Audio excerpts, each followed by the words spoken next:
Yes, I'm live. Yes, we are. Well, let's see if anybody joins us for a live stream. It's an odd time, but we've put it up. I'm just waiting around. We're going to be talking about the performance last night, what we all thought of the game. So hopefully I'll wait for a few to come in.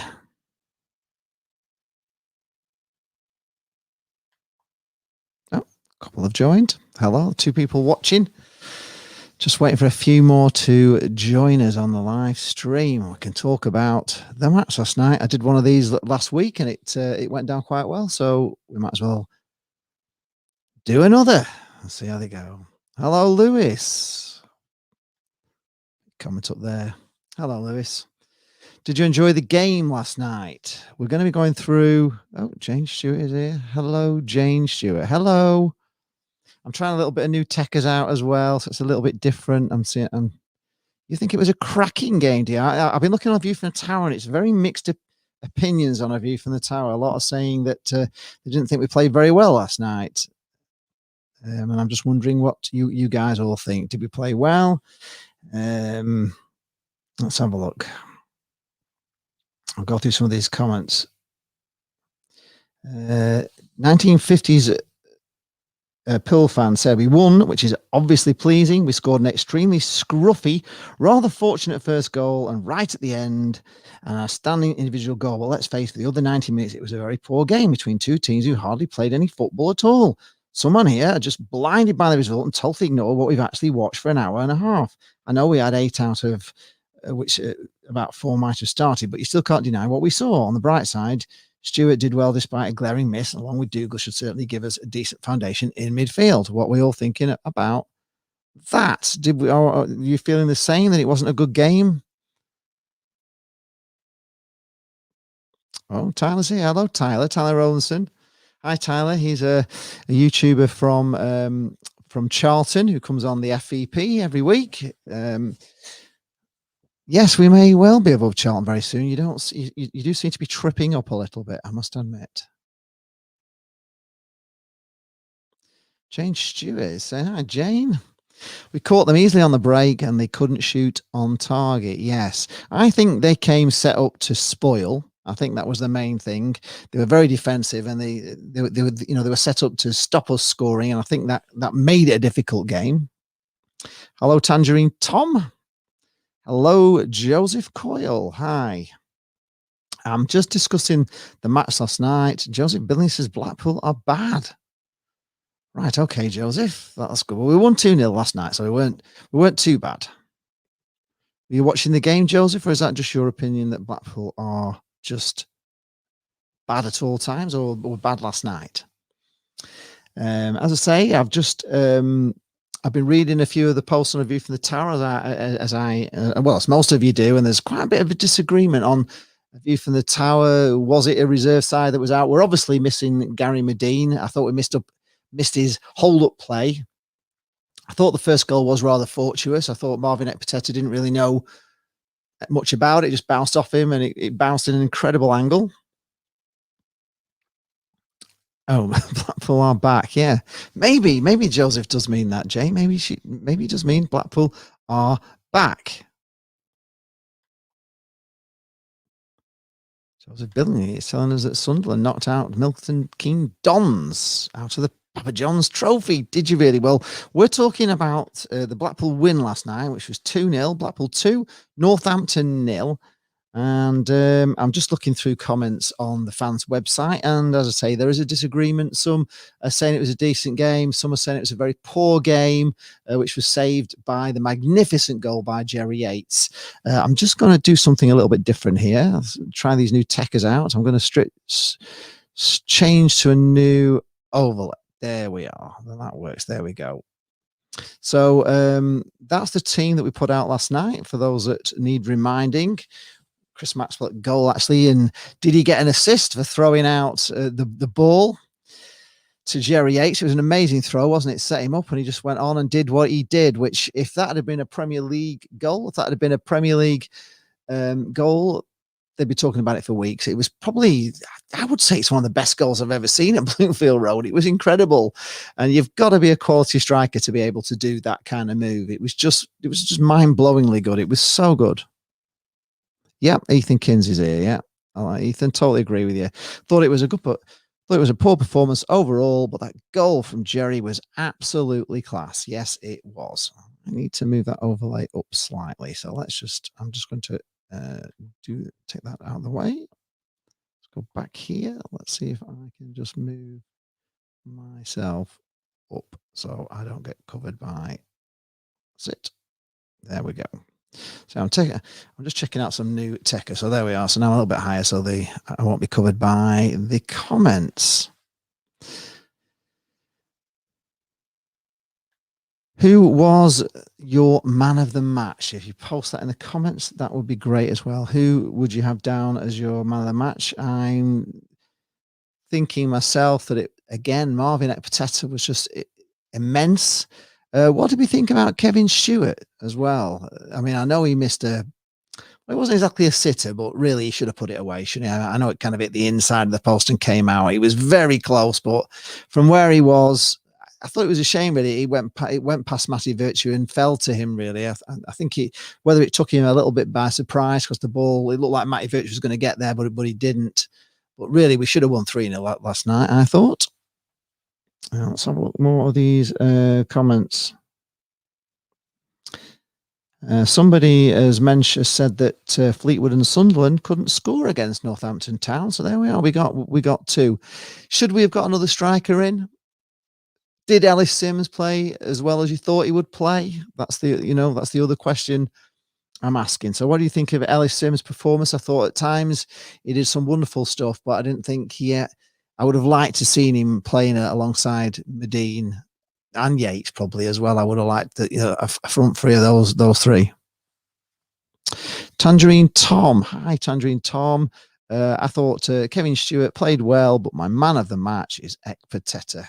Yes, I think I'm agreeing with you there, Tangerine Tom. I thought he was immense. I think he gets better and better and better. Every time I see him, he just hardly puts a foot wrong. He's just such a good defender. And, to say when he first arrived, he was getting a little bit of stick. It's amazing how he's turned it all around. Moving on to the comments on the view from the tower.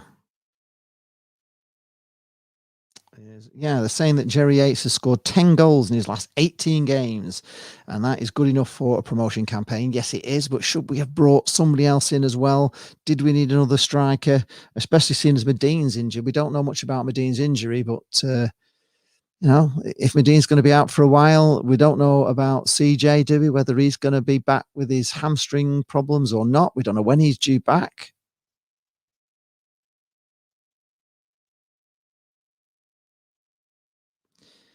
Somebody was disputing a lot of the comments on a view from the tower are saying that it was a reserve team that was out, but we were only CJ Hamilton, Medine, and Gorettison missing from a full strength team.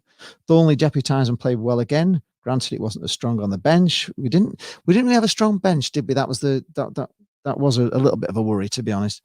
We've played better than that and lost. So that is Sutty 59. He's happy. It was a shame that Stewart hit the post, as he looks really composed and a great addition. It was worth a tenner just for Yates's goal alone. Yes, it was. Stephen Roberts. Hi, Stephen. Stewart was the general we need in midfield. I'm lucky to hit the post, but he's a left footer. He hit with right. So Sims had a quiet game, but again, hit straight at keeper. Should have buried early doors. Yeah, he did have a quiet game, Stephen. He wasn't as good as I was expecting him to be, although he did show little bits of quality. That little layoff that he did with that ball through out to the wing was quite good. I didn't realise that Stewart was left-footed and hit it with his right, so that could maybe explain why that happened. But was he not playing on the?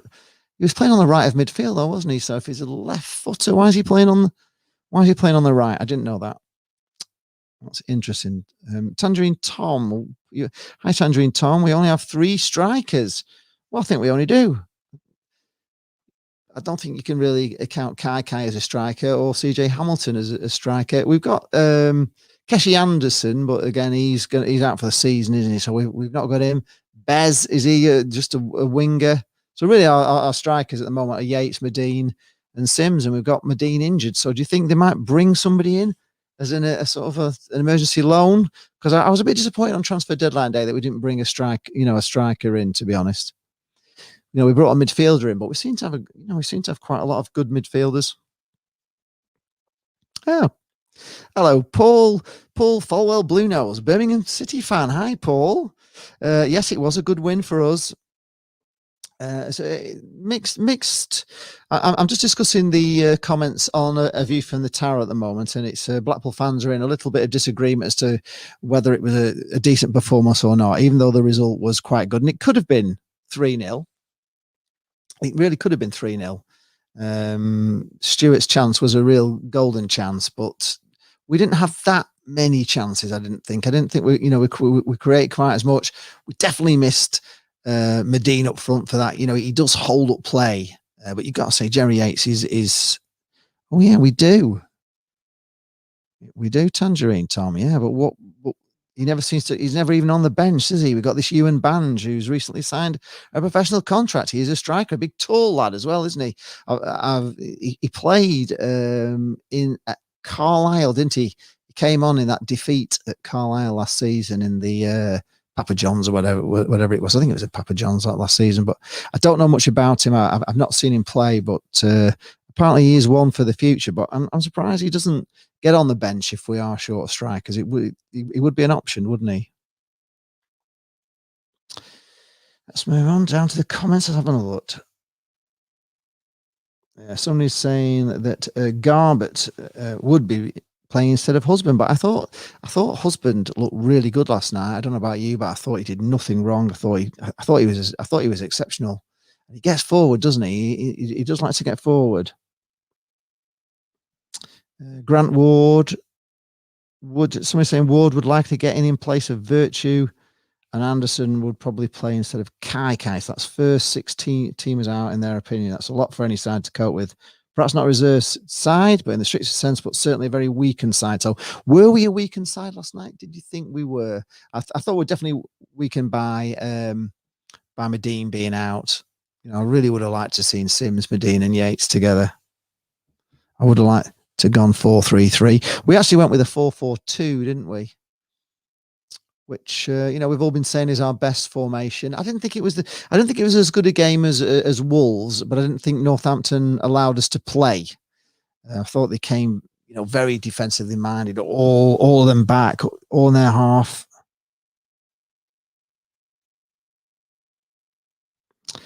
Mickey Walsh is saying there's a load of moaning twats on a view from the tower. It was a good win against a difficult team to play against, and precisely the time a team that has been giving us problems. Well, that is true, isn't it? We do seem to come across these teams that set up to defend and catch us on the break, and it has been a little bit of our Achilles heel. Well, it wasn't last night. We sent them packing, and I must admit, when they got that corner in injury time, I was panicking a little bit. I was thinking, "Oh my God, they're going to blooming equalise," from this. But sure enough, it was a fantastic throw out by the goalkeeper, by Maxwell, wasn't it? Wasn't it awesome throw out? Right, just going back onto the comments. Let's have a little look.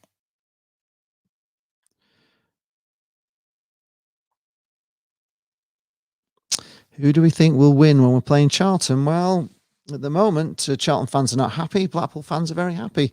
I thought when Charlton played Blackpool at Bloomfield Road, I thought they were one of the best teams to come down to Bloomfield Road. I thought they played really, really well. I thought they were going to be a really, really top team, but they seem to have gone off the boil. And if Blackpool bring their A game to Charlton, I would say we can beat you. Definitely. Joseph Smith is here. Big Marvin Epitesa, solid again. What a signing he has been. Yes, he's fast becoming one of my favourite players for the team. If I'm being honest, I think he's a cracking centre half. I remember when we signed him that the Leyton Orient fans were not happy. They were really, really unhappy about him going. And I thought, wow, we signed a brilliant player here. And for the first few games, I think he was playing with Nottingham. He wasn't quite as assured as he is now, but he's really growing his confidence, and he's just so hard to beat. All right, Brandon's here. Good morning. It's obviously it's good afternoon here, Brandon, but you're doing your schoolwork and you're watching us. Brandon is a Millwall fan. He wants to be converted to being a Blackpool fan, he said last night. So more the merrier. More the merrier. Right, moving on. Let's have a look. Sutty says, we'll have to see how Virtue gets on in the next few games. I still believe he can be a first choice over Ward, who incidentally got pelters at first, as he did the now departed Williams, who were both okay in my opinion. Yes, I must admit Ward did get a few pelters, but I think he's grown into a good player. Garbett is there for his delivery, but Husband offers more for me defensively, and it's a close goal, but Garbett probably shaves it, so I'll agree on that. Kaikai and Anderson both seem to blow hot and cold. The truth is I think we've got a decent enough squad, but I still don't think we've found the best 11 that works our system of play. Our passing has been woeful at times, although some of that can be attributed to a lack of continuity between the constantly changing players. This will take time in a settled team where they know where the teammates will most likely be, and runs off in the ball and movement and an understanding of each other. Last night we won ugly, apart from Yates's virtuoso goal. Looking forward to Saturday. Yes, we did win ugly, and it's good to win ugly sometimes. What do I think of the transfer window, Tangerine Tom? Well, I wasn't bothered about the transfer window too much. I still thought we needed a good striker, but I wasn't all that concerned about it. I thought we had a decent enough side, and I wasn't really paying much attention to it. I wasn't that bothered about it. And then Blackpool FC tweeted that 2 or 3 were coming in. And then I was all excited. They got me excited in the middle of the afternoon. I thought, blimey, 2 or 3 are coming in. Who's coming in? And it just never happened. We got this lad from Sunderland. I don't really understand that. He's another midfield player. Do we need another midfield player? Was that the priority, or did we need a striker? And I was disappointed. I was just disappointed in the end, but I shouldn't have been, because I wasn't even bothered about it. It was when Blackpool FC tweeted that they were bringing 2 or 3 in, news to follow, and it just never happened, did it? I don't know what you thought. What did you guys think of the transfer window? Were you disappointed? And Michael Haig says, hi, Michael. Thought we were very poor last night. And where are the goals going to come from? Midfield. I don't know where they're going to come from midfield, because we've got Keshi Anderson Matty Virtue's trying all the time, isn't he? I mean, if anybody, he's always having a pop. He's a bit high, wide and handsome. Goals can come from Kaikai, can't they? And if it had been on his left peg, according to everybody, it's according to comment, if he didn't come into the stream before, but Stewart is a left footer, and that shot that he had that hit the post was taken with his right. So that could maybe, if I'd have been sat with my dad, he'd have told me that at the time, because I didn't know he was left foot. So he hit it with his right peg, but he's left footed. So I think goals can come from Stewart. I think goals can come from Matty Virtue. I think goals can come from Kaikai, to answer that question. Yes, Eric Kaikai. It's all right. We can say Sully Kaikai now, because the Mac isn't turned on. So Siri is not a problem tonight. But last night, if you're watching the live stream, we could not say Sully Kaikai, because every time I said Sully, it opened up Siri. He paused the game. He actually stopped the game on the Jerry Yates goal, but we managed to see it, but we didn't see it right in lifetime. It all paused on us.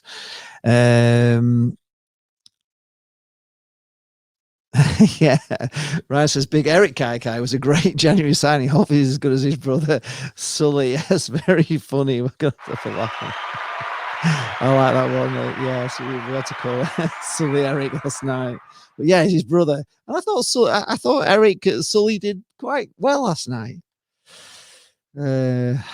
Congratulations, says Michael A. Lee Charles TV. We trust you've got the 3,000 followers that you yearn for. Yes, I haven't. Jane's already gone past me this morning. She's determined to get past my score. So I think I'm on 3,008. No, I think she's drawn level. We're on both on 3,008 subscribers. So more the merrier. Next goal is 3,100. So we still need to subscribe if you can. If you're watching this on a replay, definitely click that subscribe button. And like the video as well. It really does make a big difference. I know we keep saying it, but it's really important. Right. Next comment. Let's have a look. Joseph Smith. Joseph Smith said he thought Dimitri Mitchell played well when he came on. Yeah, well, he got a great free kick, didn't he? Where he took the two players on. He tried to beat both defenders. And I'm with you. I like a player that likes to go at teams, and I think this lad should be something special. He's come from Man United, and at times he looks brilliant. I'm not keen on his defensive qualities, but definitely going forward, I think he's quick. I was surprised actually when Sully Kai broke free from our own half, and I thought Kai was really quick, because when you watched him in that Doncaster game where he broke away, he was pretty rapid, but they caught him up, didn't they? And I know he got the ball across, but I kind of saw him doing it all himself, but he had to pass it across, didn't he? Because he got caught. But it was a great breakaway from his own half, well inside our half. Actually before the centre circle, he set off, didn't he? Michael says, unfortunately, he cannot play Virtue on the right wing, and Stewart could not give him the service that he required. No, I don't think that's his best position, Virtue on the right. I kind of agree with you. He's not a right winger, as he's more central mid.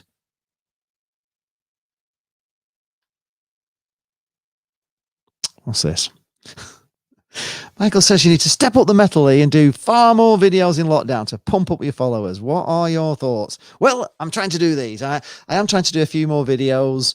I try lots of different videos. I've done videos of the seafront. I've done things with drone. I've done things with 3 of me. I've done all sorts of videos like that, but they don't get many views. So it just seems to be the live stream stuff that seems to be the most popular. We have the Football Vloggers podcast on a Monday, Michael. We have the live streams. If it's going to be obviously Tuesday, Saturday for the next few weeks. I can do these reviews videos if you like these. If there's anything else that you would like me to do, post in the comments. I'm open. I mean, I can come on here and sit and chat every day if we want to have a lunchtime chat with everybody. I can do that more or less every day. I'm all set up now to be able to do that. Liam Makinson is here. Hello, Liam. Up the pool, he says.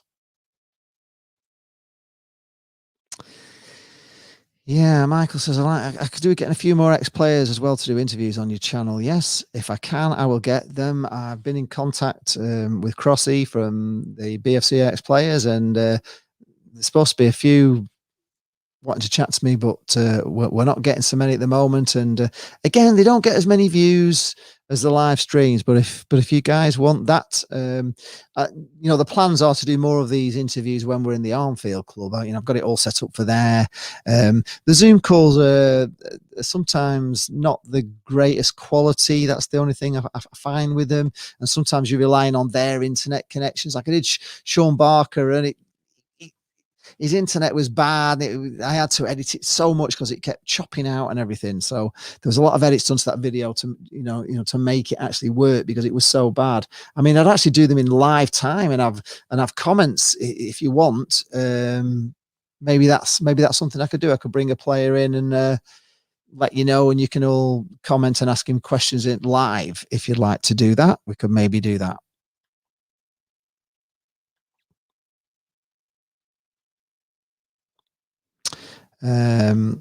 Right, here we go.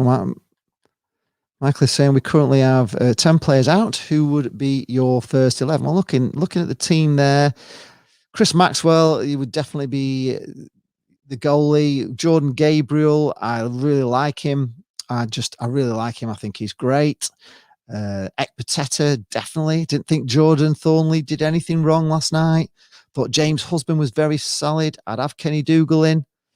Liking the look of this Kevin Stewart. I would probably go for Grant Ward.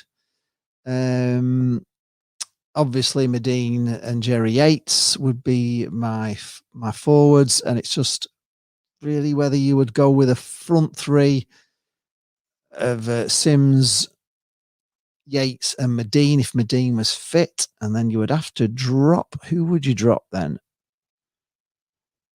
to make it a 4-3-3? You'd have. I quite think that's. I just like to see Sims playing with Medine and Yates, so I would like to go 4-3-3. Even though I've been saying all the time 4-4-2 suits us, so I don't really know, Michael, on that. But I don't think it was a bad team last night that we had out. Probably Probably Ward over Virtue, and of course Medine would be the only change, and Ellis Sims maybe to come off the bench if we're going with that 4-4-2. Eugene McGeever. Hello, Eugene. What do you think of Everton loanee Ellis Sims for Blackpool against Northampton last night? He wasn't as good last night as he was when he came on against Wigan, but again, he was trying to play the role of Gary Medine, and it's a very hard role to play because Gary Medine holds the ball up so incredibly well, and I don't think Blackpool fans notice how much work he does. He doesn't get probably as many goals as they want him to get, but actually as a player, is the way he holds the ball up just frees everybody else, and I think Sims would have benefited from not having to be playing his role.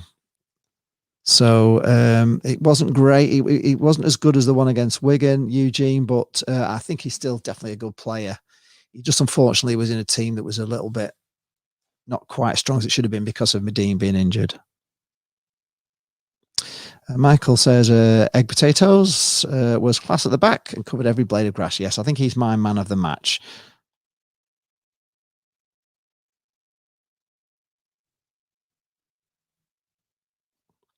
Michael reckons he put himself about more and is quicker than Gary Goals. Yes, he is quicker, but I think he would benefit from having Gary Medine on the pitch with him.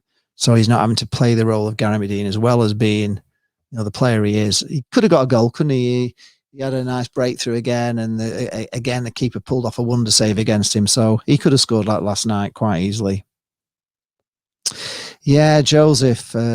Big Ben was brilliant on the commentary yesterday. He really was, and he's so knowledgeable, isn't he? And I liked his comment about, when he was saying that Holloway would have, to counteract them keep pushing so much for the set pieces, he would have put two men up front to scare them to death, so they couldn't have pushed so many players up. And he would have done Holloway, wouldn't he? He would have just done something like that to terrify them. Yes, and somebody was mentioning on A View from the Tower that the commentators both missed the first yellow card. I remember Chizzy was saying, first yellow card of the night, but it wasn't. It was the second yellow card. So they both did miss the yellow card. Which game were they watching? Yeah, I was saying it on the live stream. It wasn't the first yellow card. Right, just going through the team. I don't know if we want to go through the team and you guys can tell me what you think. Chris Maxwell in goals, thought he's just Mr. Reliable, isn't he? He just didn't put a foot wrong all night. I've said it before. I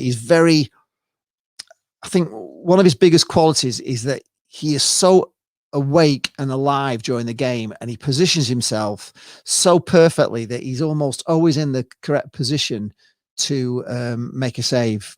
Sometimes he makes them look really easy. I think that, I think there's a couple of shots from Northampton, that went straight at him, but they looked like, when they were hit, they were going to go in, but he was there and he just made it look simple. I thought his throw out for the final goal.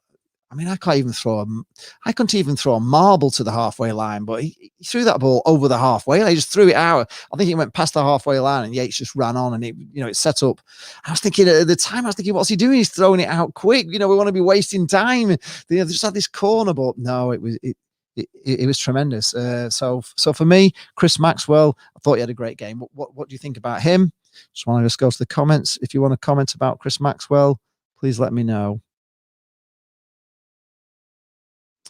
Yeah, Michael Haig says that Sims is still learning, not forgetting he has played at development level, so don't expect too much too soon. Yeah, he's we may be going too crazy about him, but I think he really is going to be a great player. Posh Podcast is here. Hello, Posh Podcast. How are you doing?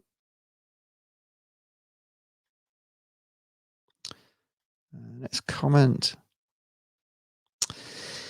Joseph, not only would I say it's contender for goal of the season, I would actually literally put it down as one of the best goals I have ever seen at Bloomfield Road. That was a goal that somebody like Lionel Messi would score. The balance, the way he took all the players on, the way he beat them twice, the way he jinxed past the goal he sent in the wrong way, and the way he slid it it was almost a slide rule shot that he put across the face of goal and in the far post. It's just unbelievable. Unbelievable goal. it's just a shame that we weren't there to see it, actually, because could you imagine that North stand? They'd have all been saying, pass, pass, pass, wouldn't they, what they're doing? Then he'd have scored that wonder goal. It would have just gone mental. It would have absolutely gone mental. Who was my man of the match? For me, Ekpoteto. He was just, he was colossal last night. He is turning into, whether we can keep hold of him, he's a great centre half. Oh, Posh Podcast, what's happening? You're going in the wrong direction. We weren't. It's kind of a mixed bag, Posh Podcast. There's a lot of people on the fans' websites are saying that it wasn't a good performance last night, but I think it was, because that kind of team that Northampton Town were last night were the kind of team that we struggle against generally, or we have done early in the season, where we've had these teams come and they've not wanted to play football. They've not allowed us to play football. They've been in our faces, and they were in our faces. They were closing us down all the time. They were giving us no room on the ball, and they were just defending in numbers and, centre halves, and we were clearing everything.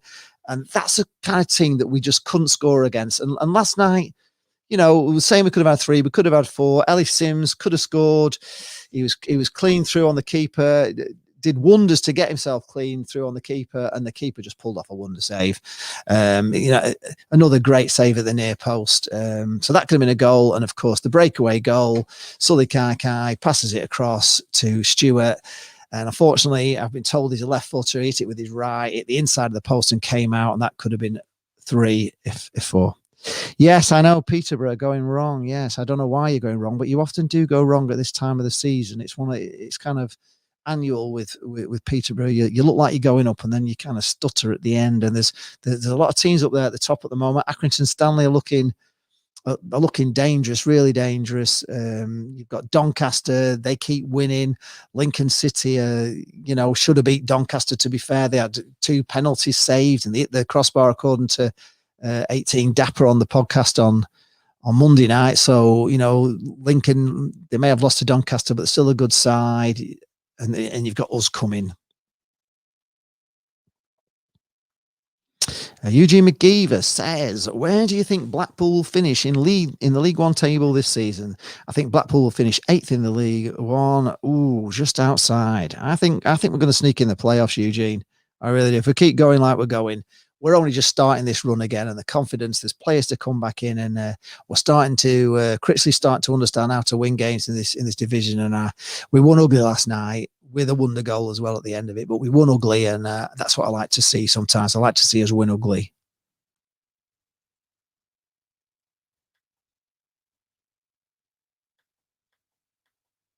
Yep, Stephen Woolley says the same thing. If you play like that and still win, that is promotion. I didn't think we played bad. I just didn't think they allowed us to play. And I think they were the typical doggedly bottom of the league team fighting for their lives that we struggle against. And I thought last night we didn't struggle as much as we have done in the past. It wasn't brilliant, but we could have had 4 goals. On another night, we could have had 4. So I don't think it was all that bad.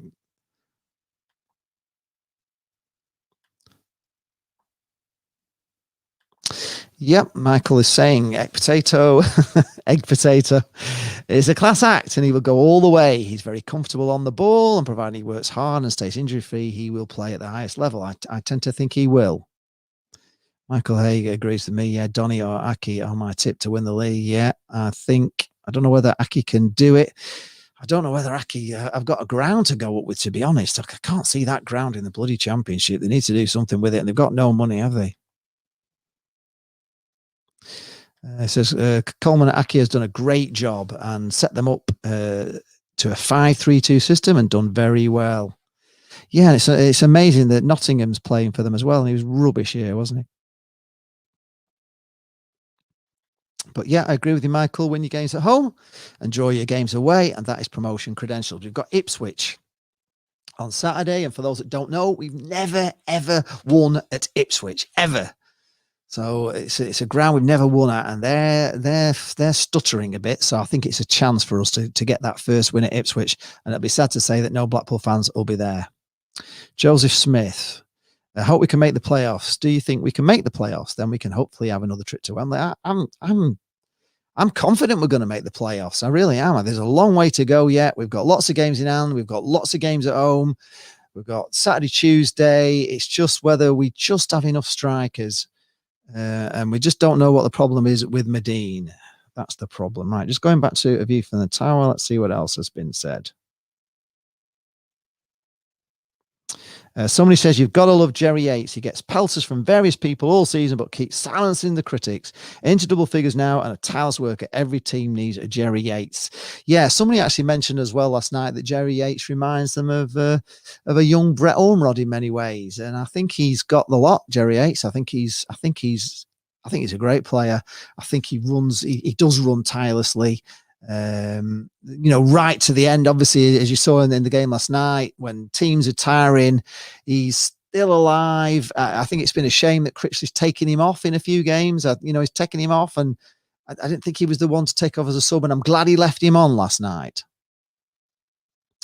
Yes, there we go. Notts is the player of the season at the moment. His Palizanaki fan says the Sheriff is a class act in the 5-3-2 system they play. So why was he so poor here? I don't know what it was, whether he just was not happy at Blackpool.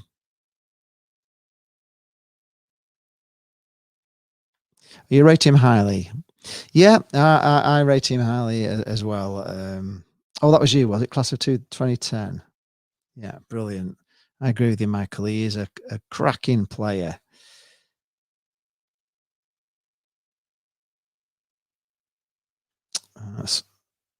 Quite a few people on a view from the tower. I've been reading on there of saying it was an ugly performance, and I think you have to have that in your locker. You have to be able to win those wonderful games like we won against Wigan, against a team that's not, in good form or not low on confidence. You just breeze them away. But it's these dogged, horrible teams that come to Bloomfield Road that are terrified, and they just set up purely to spoil the game, to defend, to close you down, to make the game really hard to win. It's not an open game. It's really tough teams to play against. And when you win against those teams, if you can win against those as well as win the beautiful game of football, then you have got a chance. And last night we proved that we can win ugly. And it could have been 4-0. It could have been 4-0. It was only 2-0, but it could have been 4. Oh yes, he does remind you of Brett. Yeah, he was you last night. Yeah, he is he has got a little bit about him, a bit of Brett about him, hasn't he? I do like him. It's better looking than Brett as well, but Brett is my favourite player of all time. Alan Duckworth is here. Hello, Alan. The rotation of the three up front now is so important with so many games coming up. It is, but we're down to 2 because Dean's injured. Michael Hay, I would love you to get Super Brett to come on. In fact, if we can get him to come on, not just do an interview, but come on as a guest live, and we can all ask him questions, then that would be my dream. So if you can arrange that for me, Michael, I would be forever in your debt. We can do a live stream, and unlike other channels, you don't have to be a Patreon to ask questions. You can just be on this channel because we do it all for free. That's how we are. So we don't want your money. We don't want Patreon, but we will do Brett for you. No problem. And you can all ask him questions. If we can get him on live, I think that would be awesome, Michael. Honestly, that would be my dream come true. And as you know, he's my favorite player of all time. He's my number 1 favorite player of all time. Oh, Brexit Boys on tour is here. Who was my man of the match? Obviously, you've only just joined the stream. My man of the match, I will give it to Marvin Ekpateta last night. Dennis Hutch is here. Right, brilliant, Dennis. Hi, Dennis. Brett always delivers. Yeah, Brett. It would be great to get Brett on, wouldn't it? And we'll just have him on. If we can just get him on live, just have him on. I don't know if we can have him for an hour, and we can just. I'll put it up. I'll give a notice of when it's going to be. I'll give you a few days' notice, and we'll go live with him, and we can all ask him questions, and you can ask questions in the chat, and it'll be brilliant. Honestly, I would love to do that. Absolutely fantastic. Thanks, Michael. Leave it with you. You will ask him. That's in the box of toys we trust. Cheers, Michael. It would be great to have Brett on. Will Brown is here. Hello, Will Brown. How are you doing? Okay, so Ian Drinnan's here. He thinks he's red. Medina's just got a slight groin injury like Kevin Stewart. Well, hopefully it is just a slight one and they can recover from it, because I think we missed him last night, if I'm being honest. I'm a big Gary Medine fan. I think he's a great player. I think he does a lot of, he takes all the kicks and the knocks and the punches and all the rest of it in that middle of the field and in that battle in midfield, and he holds the ball up. And I think if he'd have been on last night, you'd have seen even better from Sims, who I thought didn't have his greatest game, because I think he was just missing that Medine, to supply him with balls, and he couldn't really play the role of Medine. That's not what he's suited to. Right, okay, Michael Hay, leave it with me. I'm on it now. See what I can arrange. It will plug your channel, yeah. And also, I do Charlie Adam as well. But you wouldn't have to be a Patreon to ask him questions either. You can just ask him straight. You can come on my channel and come on my channel for free. Brexit Boys on tour. Do you like Kai? I personally think he's terrible. I thought he had a decent game last night. I thought the breakaway. I thought they're chasing down the ball when all the other Blackpool players were like basically swearing at Stewart for that ball that he put forward. Kai didn't leave it.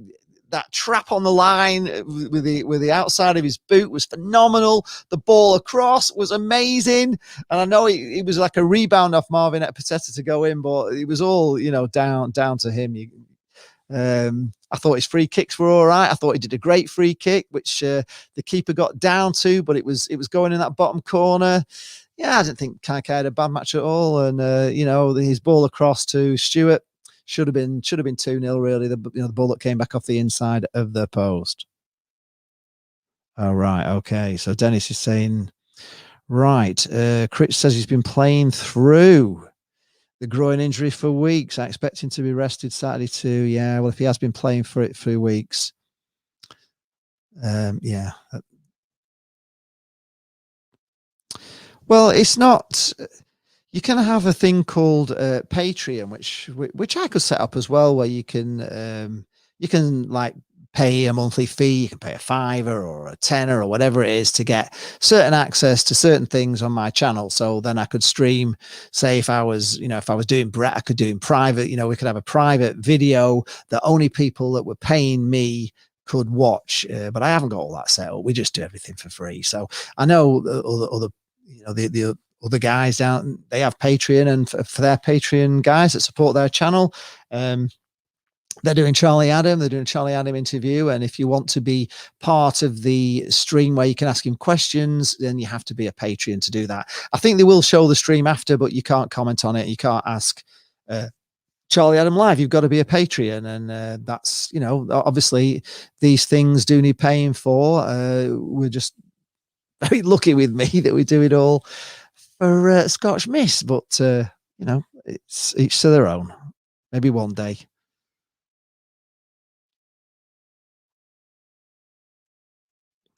Well, that is the problem, Michael. We are all in lockdown and skin and not making any money, and all these things do cost money to put on. Even I've just got the Rodecaster Pro, which was £500, lights, microphones, cameras. The camera you're watching this on now is a Sony ZV-1. It's a £650 camera that I just use mainly for the live streams. The whole thing costs money. So you put these things on, it's, to get this sort of quality and the way I do things, it costs money, but I do it because I love it. But for other people, to get these things up, they need money to keep it going. And, they're not making money either. So I kind of get it. But for me, it's a passion. I love it. And I don't particularly worry about money and stuff. I just do it, and the money will come later if it ever does. If it doesn't, I'm just enjoying doing what I'm doing with you guys. Stephen Woolley is here. This new player we've got from Sunderland must be good. All the Sunderland fans are going mad. Yeah, but who is he, and why have they? If he's that good, why have they loaned him to us, who are their rivals in the division? If he's that good. Will Brown said, I'd have Gabriel over Turton. Yeah, I would as well. I think he's a cracking player. Yes, Dennis, I should be paying you for watching me. I'm not asking you to pay me, Dennis. I don't want any money at all. I'm not talking about me. I'm talking about the fact that I do it gladly for fun, for free. So you don't have to pay me anything, and I certainly won't be paying you, Dennis. pay to do this.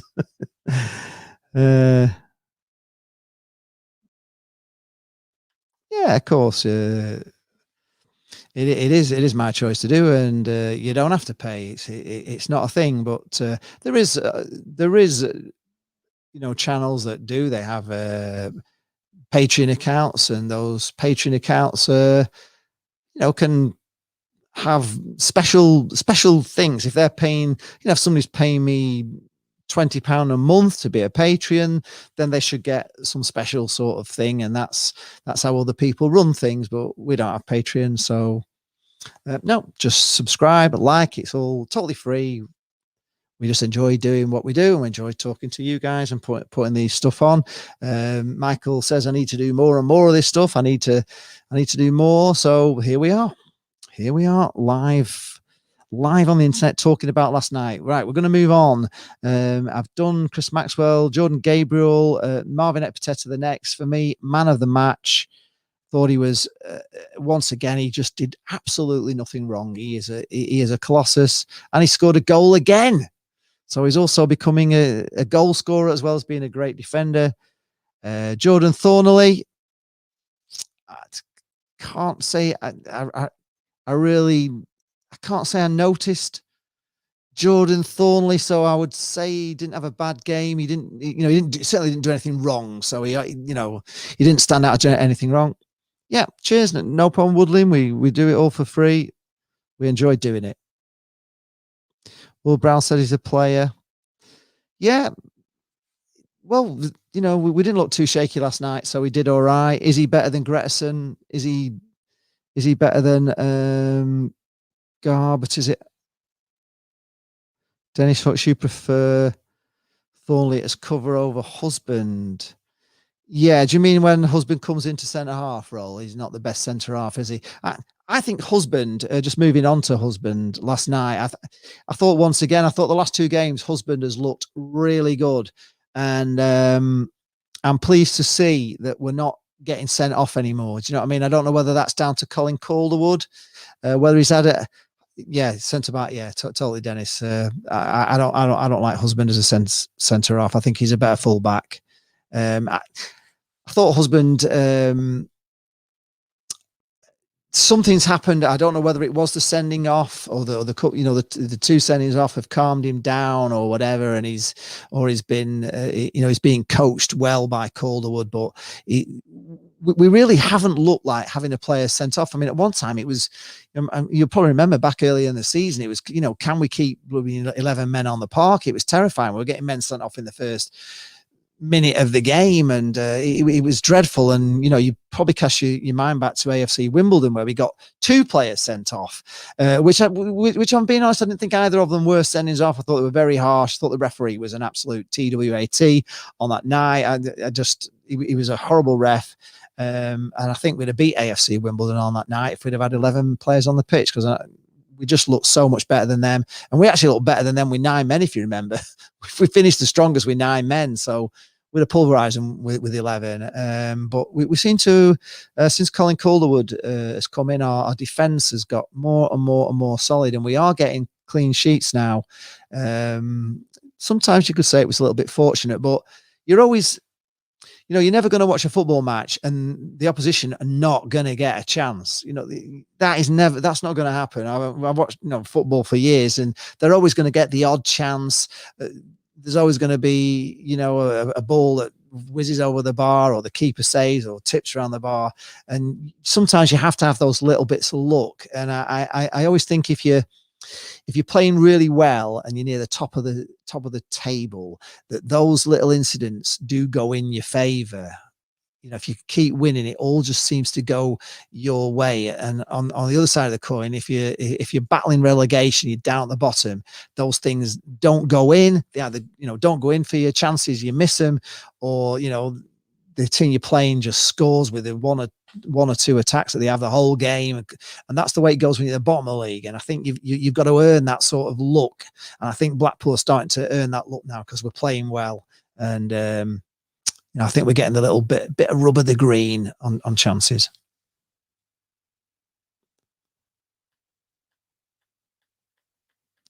Right, Alan Duckworth. Hi, Alan. Back to you. I think Dougal has been our most underrated performer this season. He has been the bridge between. Well, he's not underrated by me, Alan. Honestly, he's one of my favourite players. In fact, I was quite surprised that they took him off, to be honest, because he.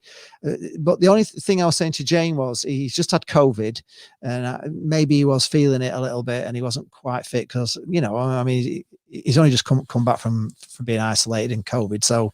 I don't know how bad it's been for him, but he probably wasn't quite up to his normal match fitness. So that's probably why he went off. But yeah, bringing in Dougal was a masterstroke, and it changed the fortunes of Blackpool from that moment. We've looked a much better team with Dougal in. I don't think he's been as good as the last few games. Sometimes his passing's been a little awry, but no, he is a quality. He breaks up play. He's everywhere. He puts such a shift in. I can only think the reason that they subbed him was because he was not quite 100% there last night.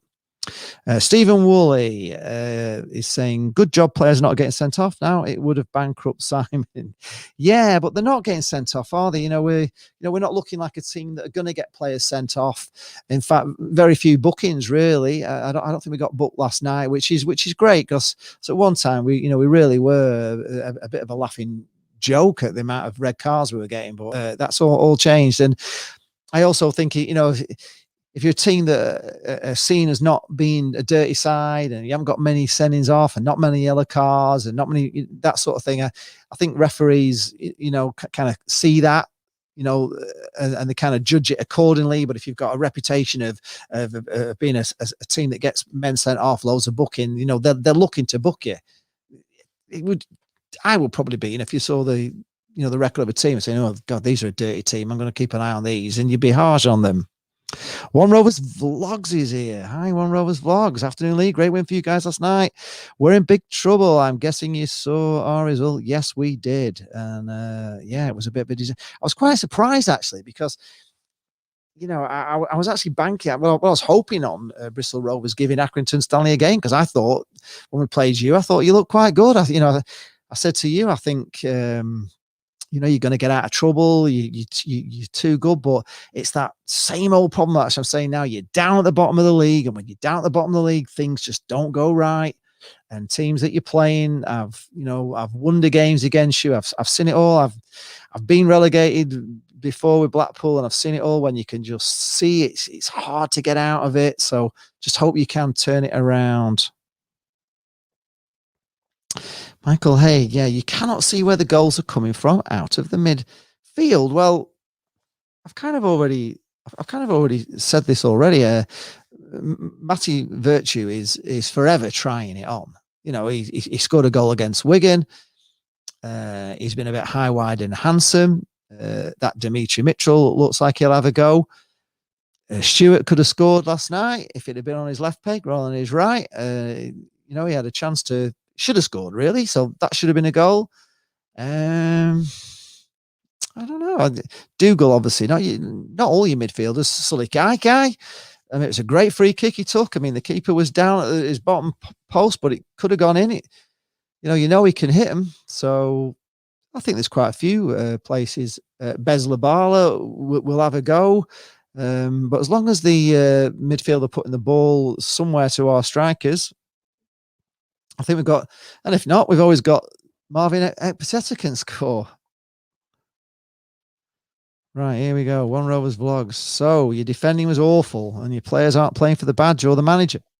Unfortunately, you did play for the badge and the manager when you played us. You played fantastic against Blackpool. Oh, so we just caught you on a good day, did we? Is that what it was? Unbelievable. Maybe all that effort you put into beating Blackpool has cocked you up.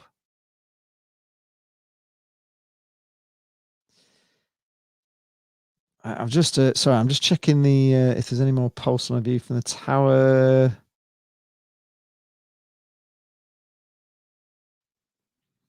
Yeah, there is quite a lot of bickering on a view from the tower with a lot of people saying it was ugly, and some people saying it wasn't a great performance. I thought it was a decent performance, and let's be honest, it could have been 4-0. It could have been 4-0. The Sims had that, he did that wonderful work to get himself a one-on-one with the keeper in the first half, and the keeper pulled off another wonder save, just like the Wigan keeper did down at his near post. He hit it like a rocket, so that could have gone in. And as I say, Stewart hit the post, so that could have been another goal. So really, we could have. We could have had 4. So, in spite of the fact people saying it was a poor game, but I think it was a poor game because they wouldn't allow us to play. They come with they come. Listen, I've said it loads of times. These teams that are down at the bottom, they come and they set up shop to just spoil the game, to close you down, to pack the defense, to make it really hard to score. And that's exactly what they did last night. And those are the teams that notoriously Blackpool, not just this season, but notoriously over the years I've watched, Blackpool cannot break those kind of teams down. But we did last night, and we did the ugly stuff, and we won 2-0 in the end, and it could have been 3 or 4. And and it probably wasn't our best performance, but those kind of games, those ugly games, if you can win those as well as win the 5-0s, I tell you, you're on your way to promotion.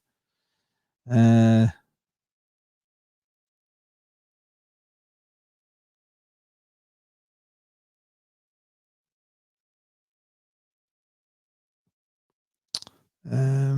think that's it. Right, moving on. We've done James Husband had a good game. Yeah, moving on to Kenny Dougal.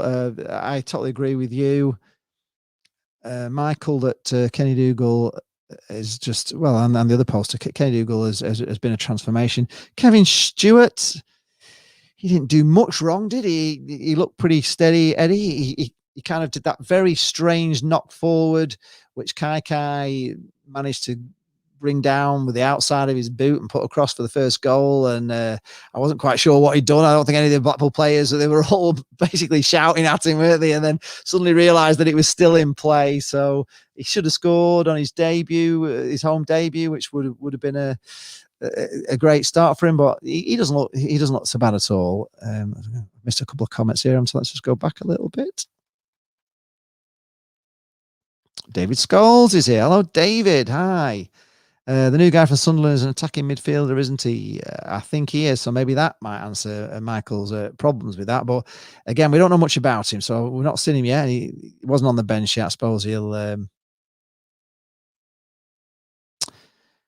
However, if you do your stats on players that Critchley has brought in, they do not read well. Yeah, but I don't. To be honest with Michael, I just get the feeling, and I could be wrong with all this, but it seems to me that, and we were talking about this last night, Jane and I, because we actually started watching season 1 of Sunderland Till I Die, because Jane can now watch it because Larry's at Fleetwood, so it's kind of funny that it's at Fleetwood. So we decided to watch Sunderland Till I Die, and there was a lot of in the dressing room. There was a lot of people didn't want to be at Sunderland. There was a lot of behind the scenes stuff, and I think that was a little bit like what we had with Larry here. There was a lot of players were not happy, and it seems to me, looking at this transfer window, that if you are not towing the line, or if you're a bad influence in the dressing room, or there's something just not quite right, or you're not wanting to play for Blackpool, they ship you out. You've gone. We've got rid of 5. We get rid of 5, 4 or 5, just gone. And I think that's it. They're just not tolerating players that don't want to play for the club, that are a bad influence behind the scenes. I think they're just getting rid of them, and I think that's good. And I think Critchley, apart from managing and being a manager of a football team, I think he actually enjoys his coaching, and I think he's coaching. Well, I think the players are improving. I think they're improving week on week. I think we're getting better, more disciplined, and I don't think it really matters about players' stats before they were here, because I think Critchley is there to make players into better players. I think that's what he believes, and I think that's the way he's going to do it. And I think players are going to come in, and I think they're going to shine under the way he coaches them. And I think that we're going to go from a team that are buying players to a team that eventually will be producing players of our own, selling players.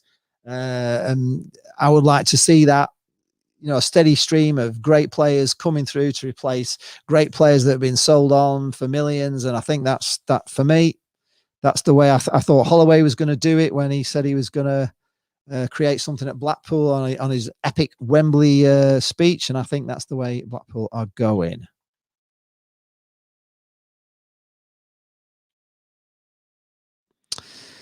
As regard to the players he's brought in, they have not got a history for scoring goals. Well, I just hope to God that the coaching is going to bring them through. I doubt he is, Stephen. I doubt he is. I wouldn't think he's allowed to play against Sunderland, but I don't think that really matters, does it? We've got enough in midfield, haven't we, when we play Sunderland? I don't think we really need this. I'm not even sure if we need him, to be honest, but I don't think that matters too much, but I doubt he will be allowed to play against them.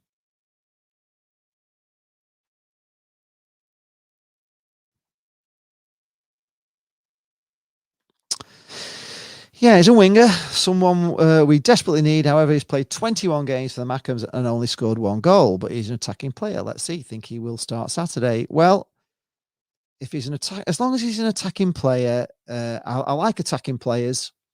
I liked Demi Mitchell when he came on and took those two guys on and set up a dangerous free kick, which we wasted, but I like that. I like CJ Hamilton. I like the way he takes people on. I like the way Bez Labala takes people on. I've said with Bez, I know a lot don't like him, but I like him because you never know what you're going to get with him. You haven't got a clue what you're going to get with him. And I don't think defenders know how to read him or mark him.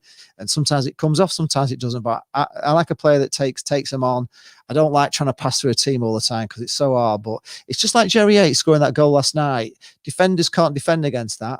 They can do all the training ground routines they want to stop teams scoring goals. But if a player just does what Jerry Yates did last night, which was world class, I can't say it enough. It's one of the best goals I've ever seen at Bloomfield Road. It was unbelievable what he did to get that goal, the work he put in, the players he had around him, how his balance, the way he did a little Cruyff turn in the middle of it, the way he then sent the goalkeeper the wrong way, and the way he slid that ball in on an incredible angle across the goal into the far net. I tell you, you've got to be something special to score a goal like that. And defenders can't defend against that sort of stuff. And if you go at defenders and attack them, to me, it's the beautiful game. I just love it. I know you can also split a defense open with a pass, and that's great as well. But I do like a player that can take him on and get around him and pull it back. I mean, that, of all the things I love in football, it's a winger that takes them on, gets around the defender, and pulls that ball back so the ball's coming back towards the striker. So when he hits it, he can hit it like a rocket. When it's coming over his head, when a ball's coming in over, it's not as easy. He's got his back to goal. He's trying to see it come over and trying to hit. But when a ball's coming from a winger on the touchline, it's coming right back at you, then you can hit him. And that's, to me, that's what I love. That's the football I love. I love wingers that can do that. Michael Haig is saying Larry is only there because 2 other managers turned the cods down.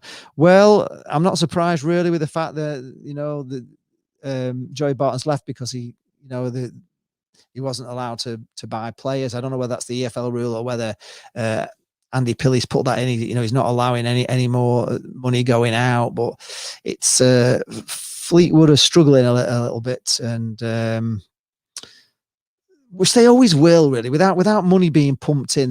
The problem with Fleetwood, and what Fleetwood fans won't like me saying, but I will say it, that because they're only getting crowds of 3, and I don't know what the potential is for Fleetwood. I mean, I'd love to know there's 25,000 people live in Fleetwood, and you're not going to get them all to go to a ground. So they probably are, they're punching way above the weight with 3,500, 4,000, to be honest. Because remember, back in the days, they used to get like 70 odd and 50 watching them. So they've come a long way, but that's as far as they can go. And when you've only got 3,500 fans and that income from 3,500 fans to improve the squad and get good players in and play good wages, it's just not enough money. So somebody has got to pump it in some way, and with the financial fair play, you can't pump money in. So they are stuck as to where they can go. Whereas Blackpool, it's just a bigger club. End of. Sleeping giant we are. Yeah, I agree with you, Dennis, on that one. I think Demi Mitchell is a good option, but I don't like him as a left back either. I think he's not my cup of tea. I don't think he's good enough as a left back. He's too small, but But he did look good. He does look good going forward. Definitely does. Yep, that's exactly. I'm saying the same thing. Mitchell looked great when he came on. At least he has a go. Yep, that's what we like to see. Somebody who has a go. Yeah, and that's the stuff in it. Barry Ferguson crabbing all the time. You know, sometimes you have to go back. You know, you can't always attack. I get that. You know, no team can attack all the time, but you just like to have those players in your team that you know can do it. So it's not always trying to go backwards and forwards and aside and across and try again and back and forward and all that. I know, you know, and the defense just seemed to be able to stand rock solid against it. It's players, it's moves like that, what Jerry Yates did last night, that score your goals. And how often do they? I mean, how many more times will we see him do that? Will we ever see that again? It was incredible. That Cruyff turn was unbelievable. Yeah, I think you're right, Michael, about Yates. He's certainly a talent and he's still learning, and I think he's being coached and you can see it. And I think he's brimming with confidence at the moment.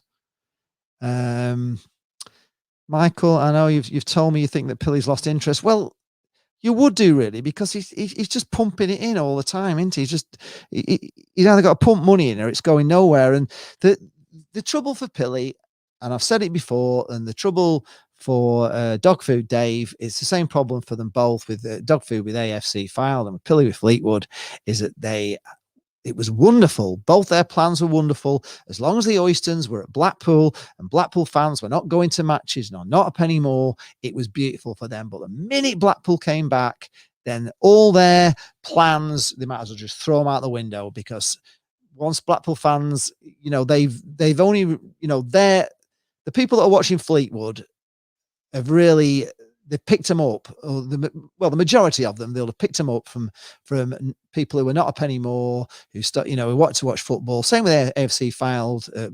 Blackpool fans that weren't going wanted to take some football in, so they started watching AFC Fylde, they started watching Fleetwood, and it's all great. But once Blackpool come back, you're in trouble, and I just think they are. I think they are. I think you're right. 2,800 crowds on an average. You can't sustain that. It's not sustainable. And even if they got in the Championship, and even if they got in the Premier League, they're not going to get 15,000 there. They're not. It's just not going to happen. Not in a million years. It's stupid. Stephen Woolley saying, "Is this a regular time you are on?"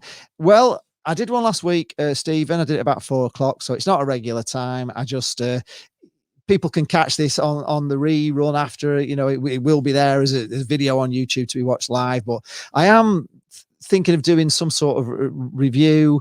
If there's any other shows that you want me to do, I know Michael's been talking about doing interviews with former players. He's trying to set up Brett Ormrod for me. We'd love that on here. We'd love some interviews live, I think, rather than just doing a video for you.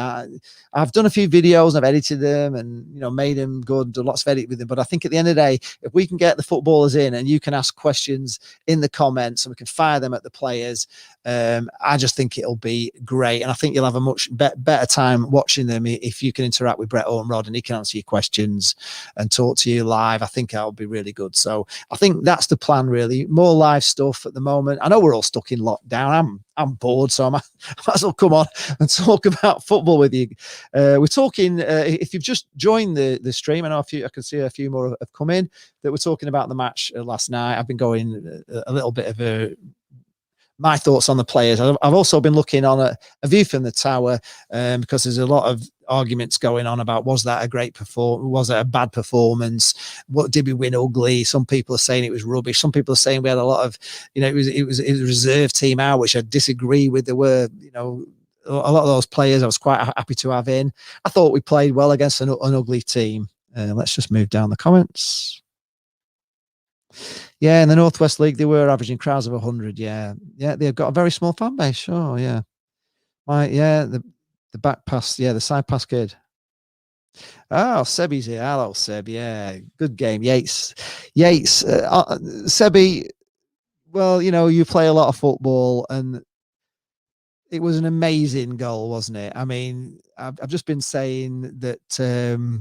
Defenders can't defend against that. They can do all the practice regimes on the training ground they want, but when a striker does that, and it wasn't only just great from Jerry Yates, it was an amazing throw out from Maxwell. I mean, he threw it over the halfway line straight to him. I mean, he did that last season, didn't he? He threw a ball long and we went on and scored. Was that against Ipswich? I can't remember. Was it the Ipswich goal where he threw it long and from that throw in went and scored in the last kick of the game?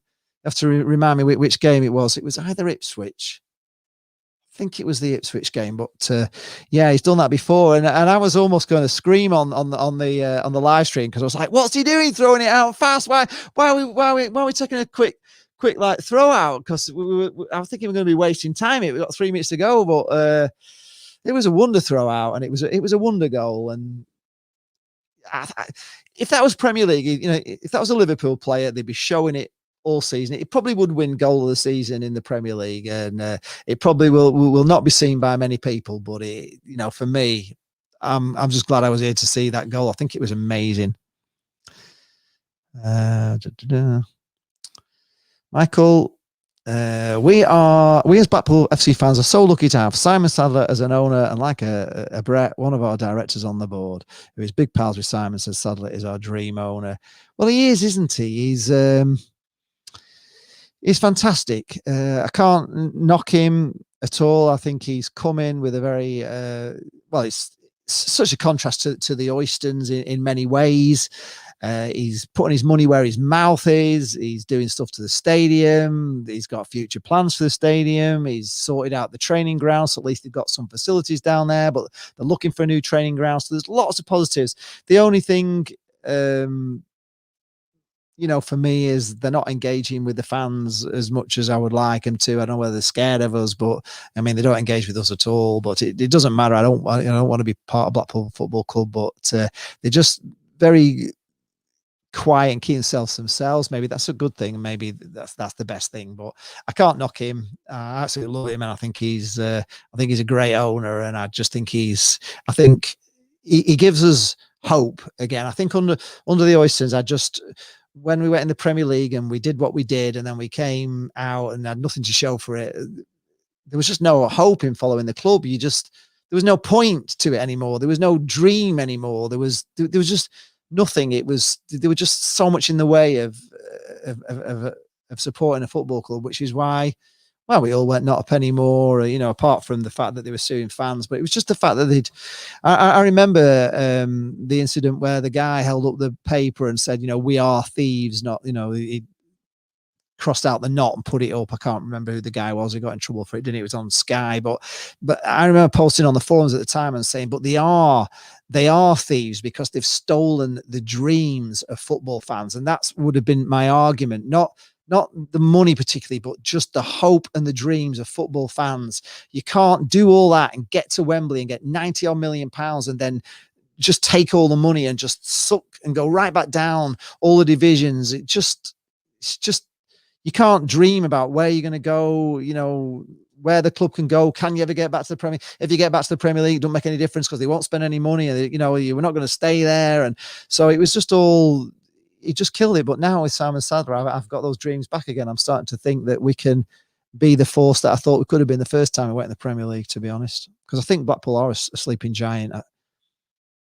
And we're also very much loved. You know, we were the nation's second favorite team for everybody. We entertained in the Premier League, and I loved it. And also, we have all these beds in town. You know, you can have Man United come. They can bring 100,000 people. They can bring all the family and the mothers and dads. They can all stay in hotels. We've got all the accommodation to cater for as many people as you want to come to Blackpool. Whereas places like Burnley and that, they don't have it. They don't have hotels and all the rest of it. So all they can do is just match day. But Blackpool, it's a weekend. The town thrives on it. It's, you know, it's busy and it's fabulous. Dennis Hutch says that Keith Curle would have hoofed Yates in the North Stand in his playing days. Must be pulling his hair out with that goal. He probably would have done, but whether it was bad defending, I don't know. But for me, Dennis, it was just a wonderful goal, a wonderful, wonderful goal. Michael Haig says that Ben Mansford keeps everything ticking over and is doing a great job. Yes, he is. I was starting to think, actually, he was a bit of a Jonah when he came in, because he came aboard and we just seemed to go to pieces, but we're not now. And yeah, he's a clever guy, and I think he's a good. I think that's one of the things that Simon Sadler's done. He's brought in people that know what they're doing. They know what they're doing, and I think it's all behind the scenes. I think we're getting better and better. Paul McAllister. Hi, Paul. Sometimes during the season, games are ugly. Early on in the season, Blackpool played some good football, but weren't getting results. It's work in progress. I see progression. So do I. And the trouble is, when you get further on in the season, teams end up at the bottom of the league and they're fighting for their lives, and teams are at the top of the league and they're going for promotion, and the games are different. And when you're playing against teams that are coming with a plan to mess you about, to close you down, to be in your face, to defend stoically, the whole thing we've seen so many times at Bloomfield Road. And these are the games that we've struggled at for many years. We've often struggled against them teams, and this season, at the start of the season, we were struggling against that kind of team who were fearing us, and we couldn't win ugly. Well, last night we did win ugly, and it could have been 4-0. For those that are joining, I still think it could have been 4-0. I think Ellis Sims was unlucky with that first chance in the first half where he broke free, had a one-on-one with the keeper, and the keeper pulled off a magnificent save, you've got to say. And the Kevin Stewart chance, where he hit the post. Somebody mentioned it earlier. I didn't realise, but he's a left footer, and he took that on his right. So maybe if it had been on, coming in for the other wing, he may well have scored. But so it could have been 4. But I'm happy with the way it was 2-0, and I'm happy we won ugly, because it proves we can.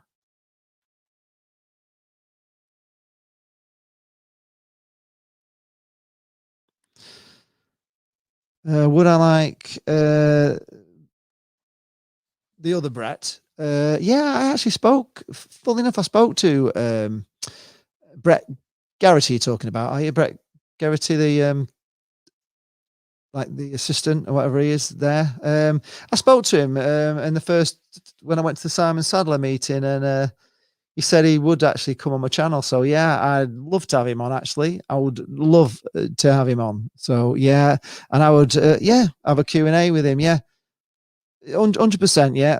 In fact, he can know all the questions before we put them to him if he wants, if they're a bit worried that we're going to come out with anything, because I know they're a bit worried about things going out on social media and stuff. But if he wants prepared questions before, or if he just wants it to go live and have a fans Q&A, I would love Brett Garrity on, absolutely. Where is Jane? She is working. There's only me that's doing nothing this afternoon, so she has been in the chat though, Cynthia. So she's just she works through the week. So you've just got me, I'm afraid, today. I'm sorry, it's not me and Jane. I know she's kind of the number one. I'm only her assistant.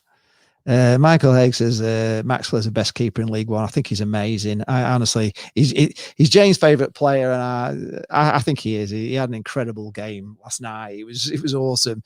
His throw-out was incredible. His couple of saves that he did were incredible. He never looks flustered. He was out of his box when he needed to be, when that really tight one when he came out of his box. And he just is so aware, so alert, always in the right position. And it's a skill. It's not just luck to be always there, to be in the perfect place, to just get everything behind that ball when a great free kick comes in, because he's in the right place at the right time. Peter Donnelly says, for the first time last night, I saw us battle against a physical side. If this game was in October and November, we would have lost that game. Totally agree with you, Peter. That's exactly the point I've been making tonight. We have learned how to win ugly, and that is good, because if we can win ugly as well. Yes, it is a yes, Michael. Yeah, Brett Garrity. If you can get him on, we will. I would love to have Brett Garrity on. I like him. I spoke to him. He said he would actually do something with me. So, yeah, I'm all for that. Get him on and let's get him talking to the fans, because I think that's what they need to do a little bit more of. And I think if we got Brett on, it would be great. If he's up to that, definitely up to that. And if he's up to coming on live and then taking the risk, but we'll be easy with him. I I wouldn't give him anything hard to answer. I'm not like that. David Scholes, I follow the Pool since 1970, and in all that time, we've had chairmen who have used Bloomfield Road as a cash cow. Simon is a supporter and building a future for the kids of Blackpool. Yes, we know he's a subscriber, and we can also already see that he's not using it as a cash cow. The difference is night and day between him and the Oysters. It's unbelievable. The stuff that's going on. I actually can't wait to get back in and see the work that's been going on at the stadium. You can drive past. They've got rid of all them rusty blooming vents outside. They're all now tangerine, and I think it's the right tangerine, but the tangerine, all the white bits on the top of all that rust has gone up there as well. And that's going to have to be an annual maintenance job, that, because this, the stadium is built out of cheap blooming steel in it. They didn't get it anodized or whatever, although the East Stand is anodized steel, so it'll never rust, but that stuff all will need painting and looking after all the time. So, but I like the fact he's got pride in the appearance of the ground, and a pride when you go there. And it used to be a bit embarrassing, really, with the Oysters. You think, things that just it's your own house, you're not looking after it, but he is looking after it for us, which is great. Right, Steve Mulley, who do you think should captain Blackpool? Goalkeeper's not a good choice. Well, for me not, but Maxwell was out with COVID for 2 games. We didn't win, and he's captain. And at the moment, I think we're better with Maxwell in, and for some unknown reason, he has the respect to the players. So if you've got the respect to the players and they like him as captain, and he does come out and talk to the referee and everything, fine. I think he's a great player, Maxwell, and he's a decent captain as well. I wasn't keen on a goalkeeper as a captain either, and I was blaming that at the start, but I've changed my mind. Scotty says, yeah, we need to test keepers more. We play nice football, but we don't shoot enough. We play a scrappy team and fed into their ways, but roles above. Well, I think that's it, Scotty. I think that is it. We are starting to test keepers more. We are starting to play against these rough teams that want to rough us up and spoil, and all the spoiling tactics. In fact, I'm looking forward to playing Gillingham, actually, and stuffing one past them, because I hate the way they play. I hate that manager for Gillingham, honestly. I thought that game against Gillingham earlier this season, I thought it was a disgrace the way they played, the way that took about a year for that guy to walk off, from a substitution. Just everything they did, 2 trainers coming on going down every 5 seconds. I mean, they didn't do that last night, Northampton. They didn't spoil in that way. And I hate that sort of game management garbage football that they play. So I'm really looking forward. I hope we can stuff one up them. Really would. Right, who was I on to? Let's go back to this team. Done Kevin Stewart. We're almost there. Matty Virtue. Thoughts he didn't have his greatest game, but he was played out of position, so I can understand that. I still think he's a decent player. Whether I'd have Ward in over Matty Virtue, I think Ward's been a great player. So I'll just leave that. That's my thoughts on Matty Virtue. I don't know what your thoughts are on Matty Virtue. What did I think of Turton's appearance? Who felt he was just in the way? Yeah, he didn't add anything when he came on, did he really? But we scored a goal after he came on, so he didn't do too much damage. But no, I still prefer Gabriel over Turton. I've said that earlier. I think he is going to be a phenomenal player, but sadly, we're not going to be able to keep him, or he's going to be going back to Forest. He's not ours. But I don't think Turton's a bad player. I actually do like Ollie Turton. I think he's really come on this year. I think I said at the start of the season, if he has to go, so I think he's out of contract at the end of the season. I was like, well, he can go if he wants, but I've actually he's kind of grown on me. I think he's done all right. Right, so that was Matty Virtue. Again, post your thoughts in the comments about how you thought Virtue played last night. Sully Kai. I thought he had a great game. We had to call him Eric. If you didn't watch the live stream, we had to change his name from Sully to Eric, because every time we said Sully, it set off Siri and it stopped the stream. So we had to just call him Eric for the night. So he was Eric Kai last night. And I thought Kai had one of the best games he's played in a while for Blackpool. I thought his corners were great on the whole. I thought the ball that he trapped on the line, when all the rest of the Blackpool players were bemoaning that, well, whatever he did, Stewart, I don't know if he did it intentionally, he hooked it up in the air, but Kai brought it down, put a great ball across, and it was a fortunate goal. It just bounced off Ekpiteta, but sometimes you need those bit of luck in football. So I thought he did all right for that. I thought his breakaway was amazing. I was surprised they caught him up. I thought he was quicker than that, but anyway, he still managed to get a pass across, and it should have been a goal. Took a great free kick in the second half, which from a dangerous position, which their goalie got down to really well. And on the whole, I thought Kai played really well. Yes, Dor was saying, they got 100 right backs at Forest. Maybe open. It would. Yeah, but maybe. If Forest can get playing well, maybe we've got a chance. Maybe we've got a chance there. Dennis, I really would like to keep him if we could. I think he's great. Paul McAllister says, first goal last night was well worked by Kai chasing the miss kick and Ekpiteta winning the head. Yates, great goal, but other players created space for him. As Pool fans, we need to see the positives. I totally agree with you, Paul. I thought it was we really enjoyed it last night. I mean, on the live stream, we had a great laugh with everybody. It was good fun.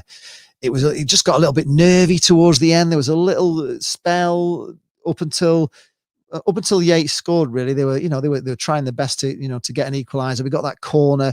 They got that corner in about 2 minutes of injury time, didn't they? And I was fearing the worst, as is my wont to do.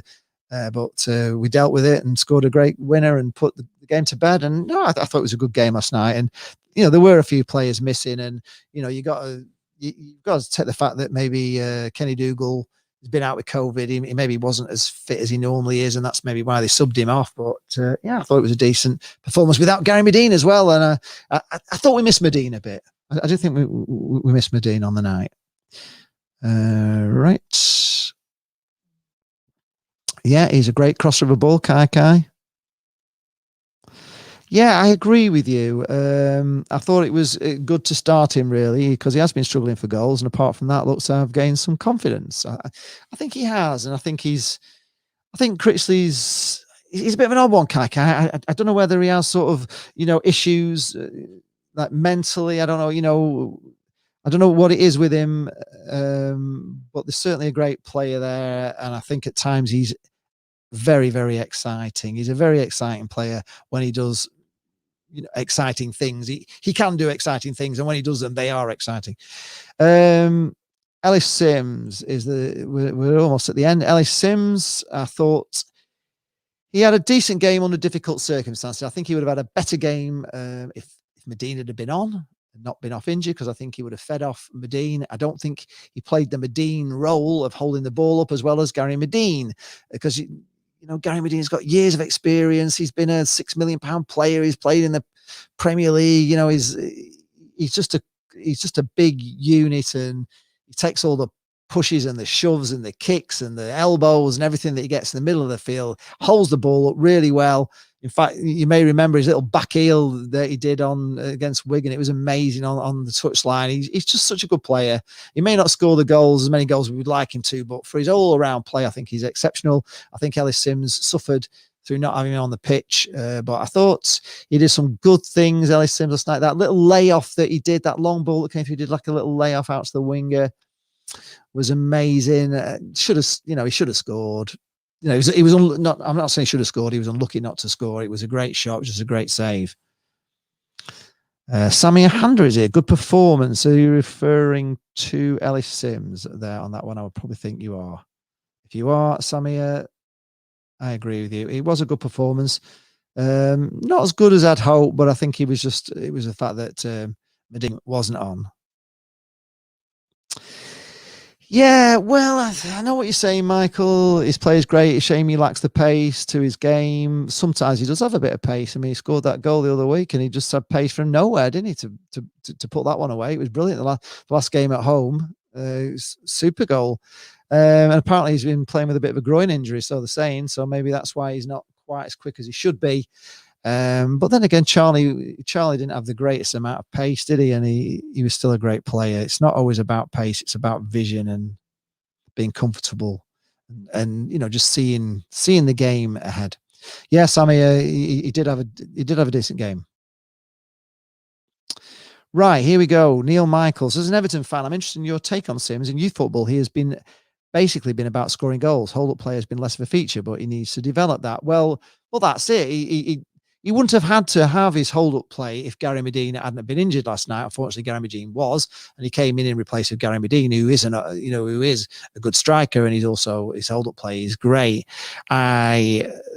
We're in love with him already, Neil. We think he's a great striker. I think he's going to be one that we're going to hear of in the future. Definitely, if he's English, I think he's English. He'll probably be an England star. He's got everything, this lad. His feet, he's got quick feet. He's got quick brain. He looks up.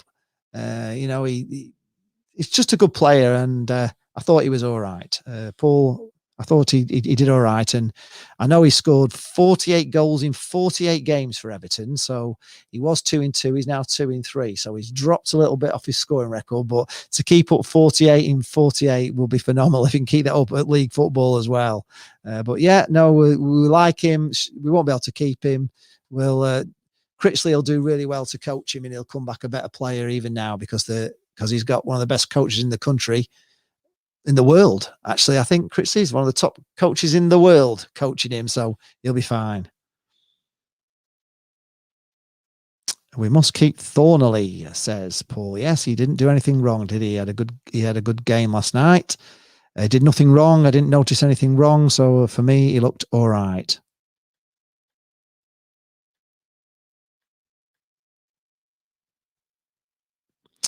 Neil Michael says, of course, physicality helps with hold up, and that will develop. He is quite a big kid, though. He's not little. He is quite a big lad. You know what I mean? He is good. Dennis Hutch says, what were you saying, Dennis? You agreed last night. Yeah, I did. I absolutely did, and I still do. That Sims isn't head down looking for goal, but plays people in. Yes, he does. Absolutely. That's exactly what I've just said. He's head up, and he's a good player. He's a good player. He's got tricky feet. He's pretty fast, but he's not as fast as Hamilton. Hamilton is really, really fast. Just we're missing him. Yeah, he's English, born in Oldham. Right. Okay. Well, we'll probably be seeing him playing for England. Just remember that name. We will one day be saying, yeah, we had him at Bloomfield Road for a season. And we're also Blackpool fans. You know, we had Seamus Coleman on loan, and he was amazing in the Premier League promotion season where we got up, and we're ever thankful to Everton for giving us Seamus Coleman. Just a shame he scored back when he came back to Bloomfield Road for Everton.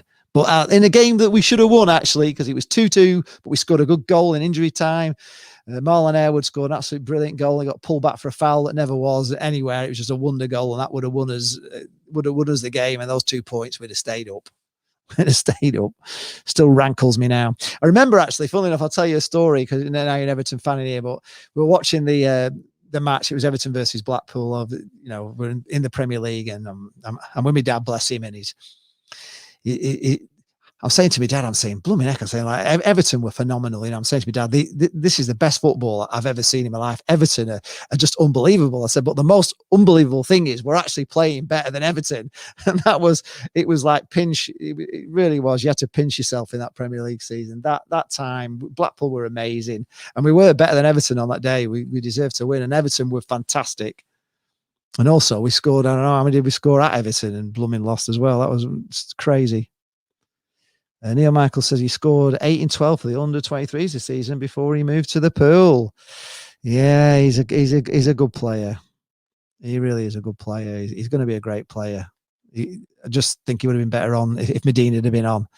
Dan Deco is a good result last night. 3 points above the Cods, finally, and two games in hand. Yeah, absolutely. How the tables turn. Yes, it was great to get above. It was great to get above Fleetwood, wasn't it? I don't think we were ever going to do it. We just seemed to fail every time. We've had a couple of chances to get above them, haven't we? We just flumped it like Christmas, didn't we? If we hadn't have, I don't know, those 2 shocking games over Christmas, which we always do have over Christmas, but if we hadn't have lost those, if we'd have won those 2 games, blind, we'd be right up there now. David Scholes, do I think a draw? Well, it would be a good result, but they're not playing well, and we're coming, and we've never won at Ipswich. It's about time we did. It's just a shame that for all those fans that have gone away to Ipswich over the years and never seen a win, they're not going to get to go to Ipswich this season if we do. Must be one of the quickest for pace. So we're talking about CJ Hamilton. If we are talking about CJ, he is frighteningly fast. And the weird thing about CJ Hamilton, I've said this a few times, he doesn't run fast. he doesn't. His legs don't go like 10 to a dozen, but he just glides across the pitch. He doesn't even have to. He doesn't even. He just has like afterburners. He just kind of runs faster than is humanly possible across grass. He's just so quick. He really is electrically fast. I'd love to know how fast he actually is on 100 meters, because he is rapid, but he doesn't like run. He doesn't go like fast. He just soars. He just soars across the pitch. He's unbelievable. Yes, they were tough. We blew it at Everton as well. We were 4. Then you brought, what's his face? I knew he scored a blooming hat trick. He never did anything. What was he called? The black lad? I can't remember. But it was very disappointing. Wow, Nick Muller is here. There's your answer. The Ipswich fan is here. It's going to be 7-0 to Ipswich. Well, I'll hold you to that, Nick. I'll tell you what, I'll have you a fiver on that it won't be 7-0 to Ipswich. I will. I'll have you a fiver now, mate. Honestly, put your money where your mouth is. And not a chance of 7-0, Nick. No chance.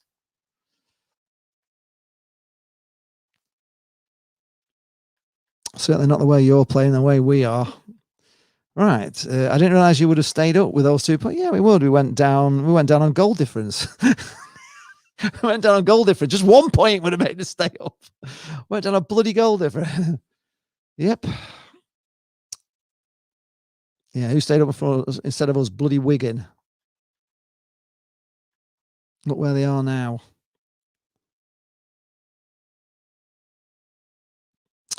Well, what's your view on the Saturday Ipswich game? If we'd stayed up, it would be another 1 million, though. The Oysters, so personally, I'm glad we went down. Well, there is that, and I say it all the time. If it hadn't have been for the fact that the Oysters were so greedy and they didn't put the money in, and they didn't get Shea Given on loan that would have kept us up. They refused to pay his wages. It was £1 million. It would have only been another 36. They just saw the money and just took all that money out. You know exactly what they were doing. They just saw the whole 96 million and they just sifted it away, didn't they? And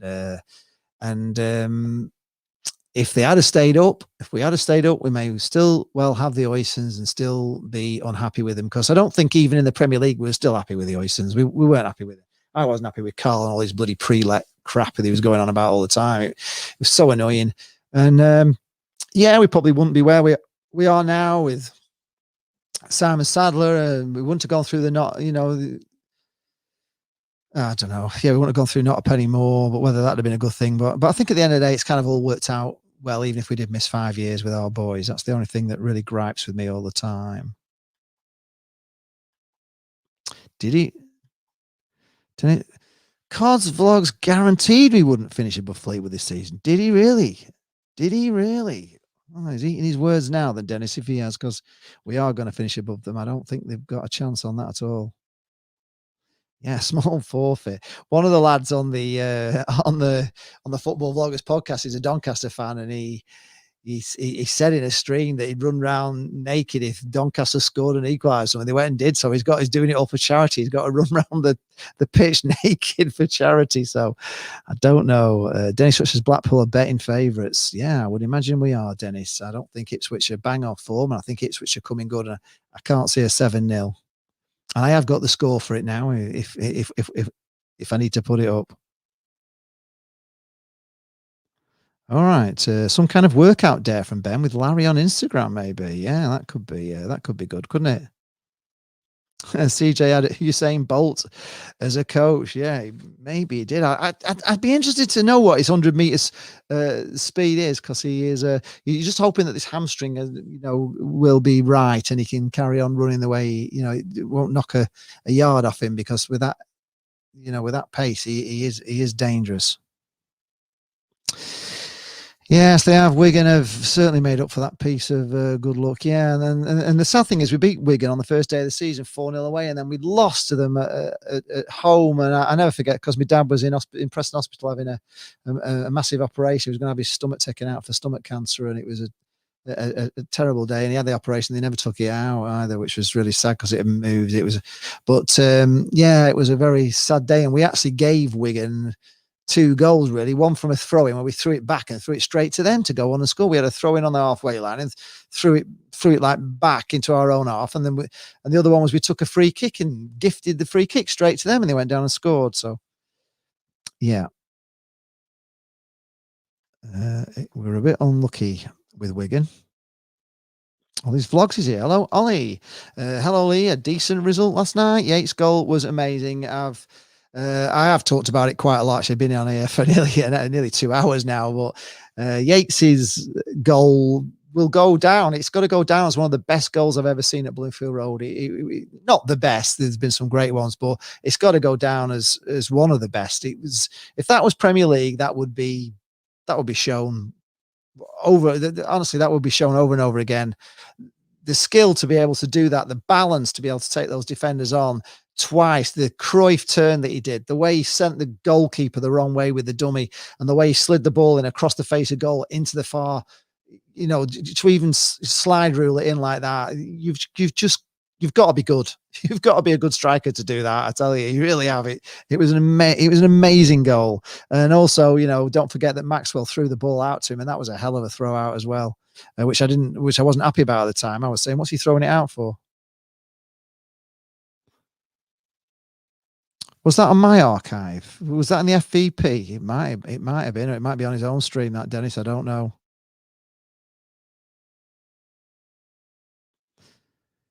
Are we saying it's the derby that's not a derby? We know it's not a derby. Our rivals are Preston, but at the moment, our rivals in this league are Fleetwood. Our local rivals are Fleetwood, and it is a League One derby, which is, I think that's the thing with it. If I was to say, a lot of people say it's not a derby. It is a derby, but it's a League One derby, and a League One derby is crap. If it was a Championship derby, there'd be a bit more spice in it. When playing in the Championship, it would be a bigger game. If it was in the Premier League, it'd be a full-on derby. But because it's in League One, it's not a class derby, and also it's because they've only got 2,000 and odd fans. It's not a big derby, is it? Just the size of the ground and everything. It's like us playing. If we were playing Squires Gate in the cup, that'd be a derby, but it wouldn't be a very big derby because you can't get many people in. So it's just a small derby. It's a derby, but it's a small derby, and it's not our main derby because Fleetwood have not been our rivals ever until recently, and Preston are our rivals, and that is our derby, and they are a club that you really want to beat. Don't you? You just hate Preston. I don't have the hatred for Fleetwood that I have for Preston, if that makes.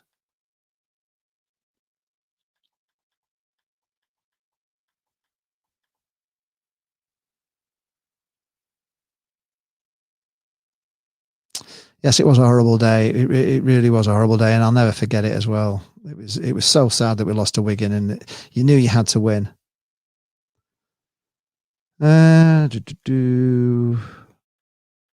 Yes, it would be worth it, Dennis, if you can find that. If you can find that from Ben saying that there's no way Blackpool would finish above Fleetwood. In fact, I couldn't believe they got where they got last season. I think if the season had run through to the end, I think Blackpool would have been up there and up there about. I thought Critch was making a difference. I thought we played really well against Fleetwood, and I thought the season closed just. I think we'd have finished better than where we were. Don't know if Fleetwood would have made the playoffs, to be honest, but they did, just purely because of the fact the season finished early. In fact, if we'd have done well at Christmas time and just kept that run going for another month, if we'd have won the games over Christmas and had a good January, we'd have got promoted because you got promoted without them to win. You got promoted 3/4 of the way through the season. It was all a bit lucky, really. Those clubs that were at the top were lucky. Yeah, Mickey Walsh against Sunderland, it was an amazing goal, just purely because it was a wonder goal, but Jerry Yates was incredible. Well, it's on the Monday night video, is it? I'll have to try and find it, Dennis. Do we watch the Seasiders podcast? Occasionally, I do, yeah. They're good. I like it. I like the after-match reviews. I think they're pretty good, and they're all right. They're all right. They're not as much fun as on here. That's the only thing with them. Okay, I will quiz it. I will quiz him on it. Neil says, "I'm sure Ben will admit it, saying if you put it to it on the Monday Vloggers show, I will. We'll put it to him as a question." Dennis, I think Blackpool have a bigger friendly rivalry with Cosblogs than the club. Yeah, we do because he's got he's got more he's got more supporters, he's got more followers than Fleetwood have. He's got like 6,000 followers. You know, they have an average of 2,800. So he is he's a star. There's no two ways about it. He stands out. He's like Marmite. You either like him or you love him, but you either love him or you hate him. But his knowledge of football is second to none. He's a little bit like kind of Rain Manish on his knowledge of football, because it's like you can't know the sort of stuff he knows that he comes out with. Is incredible. His memory for things and his research, and he is a really, really talented young lad. And Fleetwood are lucky to have him, really, and he has got more subscribers than they've got fans, so he's done amazing. I mean, he's been going at it a lot more years than me, and people keep saying I should have more followers than him, but what I've done in 2 years is phenomenal. Trust me. I was Jake, who comes on the Football Vloggers podcast. He's a Sheffield Wednesday podcaster, and he's just hit 1,000. He's been doing it for 10 years. he's been doing a YouTube channel for 10 years, and he's just got to 1,000. So we've got to 3,000 in not even 2 years yet. It's 2 years on the anniversary of, well, the week before the homecoming sort of thing. So yeah, so it's coming up for 2 years, but we've done really, really well. And I will catch Ben. I will catch him. If you keep subscribing, I will catch him. I've got to get to 6,000 to get past him.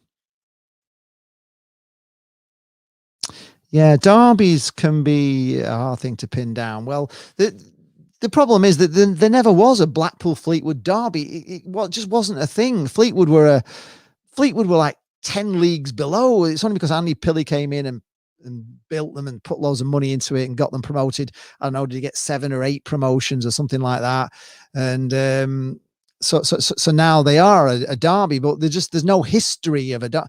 In 20, 30 years time, if Fleetwood keep going and they get into the championship and we get into the championship and it becomes a regular thing, it will eventually become a derby, but it's never going to be a massive derby because it's just Fleetwood not big enough to make it a big derby. It's always going to be a slightly smaller derby, but it will be a bigger derby if we got promoted and they got promoted. And if it was a Premier League derby, it'd be a big derby, but it's never going to be as big as Preston, because Preston, are notoriously our rivals for a long, long time.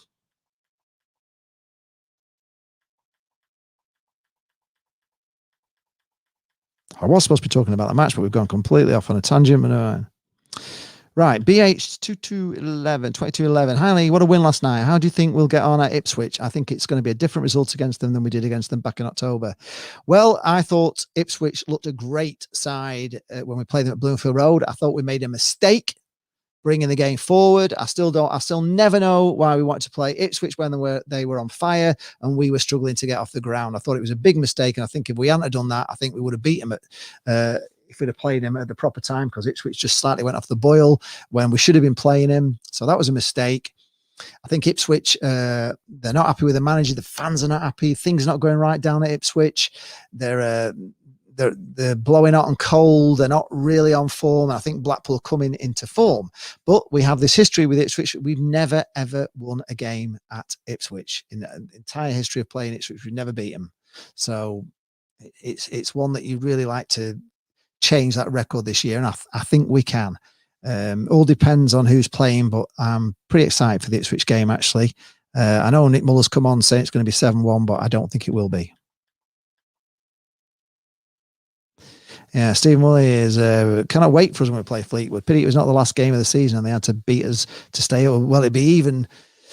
All depends on what Simon Grayson does. Will he come back to haunt us? You know those things. Players, managers come back to haunt us. You never know. He was a bloody nightmare here, Grayson, but you never know.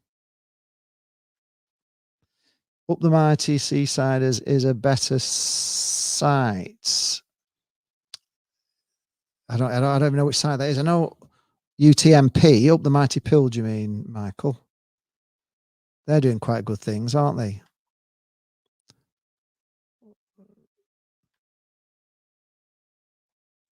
Right. What's this? Neil Michaels is saying that maybe beating and finishing above Fleetwood means a lot, partly because of the unlikable Joey Barton and now, of course, Larry. If they find a likable manager, it might make a difference.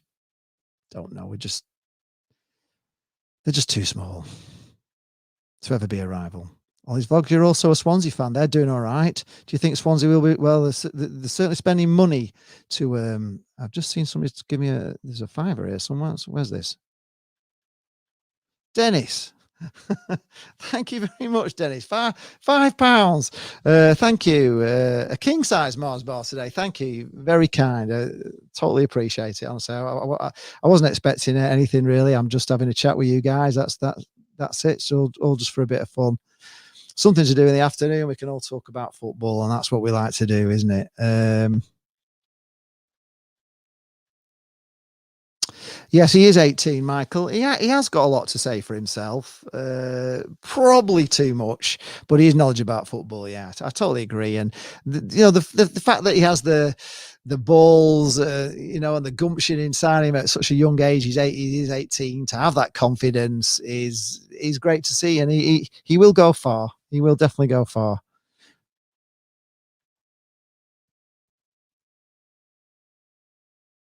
Yes, totally agree. Having two people watching the game together, especially because Jane is, I'm lucky really because she's mad Blackpool. She went for, well, she was supporting for 30 years, but she went 14 years without missing a game, home or away, any game. We're talking everything from, the little trophies, all the lower pre-seasons tours to Latvia, everywhere. She went to every game, never missed a single game.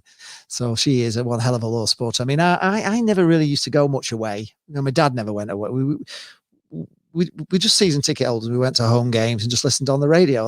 That was how we did it. We would take in the odd away game, but away games never really appealed to me much until I met Jane and I saw how she makes like an away day, a total trip. She goes early, gets on the coach, goes around the town, takes in the pubs, takes in the atmosphere. She even wants to make weekends of them. And I kind of see how the little holidays, and truly when we get back, we're going to have some great away day vlogs where we're going to go for the weekend and show you, show the town as we see it and film it in my style and, better than I did before. Cause I've been upskilling a lot in lockdown. I've been on filmmaker courses. I've done all sorts of things. So it's going to be really, really good. I'm looking forward to when we get back to bringing you some really good stuff. But yeah, it is good to have her by my side because she is very knowledgeable and, for a woman, she loves football, which is great. My mum loved football actually, but she wasn't as crazy mad for Blackpool as Jane is. So it's great to have her with me. Yeah, it does make it easy because it's more professional to have two. You don't see many sports shows on anything where they just have one guy talking. You normally have like an anchor and everything, an anchor and a co-presenter. So yeah, she's brilliant.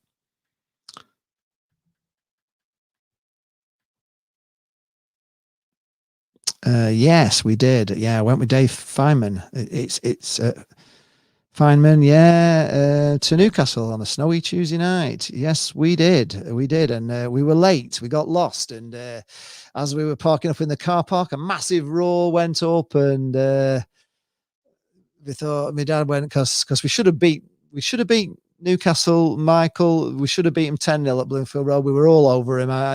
He came away with a scabby 1-0, and it was Blackpool all over him. We got to Newcastle, and my dad goes, "Oh God, they've equalised." And when we got in, we'd actually scored first. so they hadn't equalised. We missed our goal. We missed 2 goals, but they went on. They had Gascoigne playing that night as well, and it was so loud at Newcastle. I've never been to anywhere as loud as that. Even today, it was incredibly loud.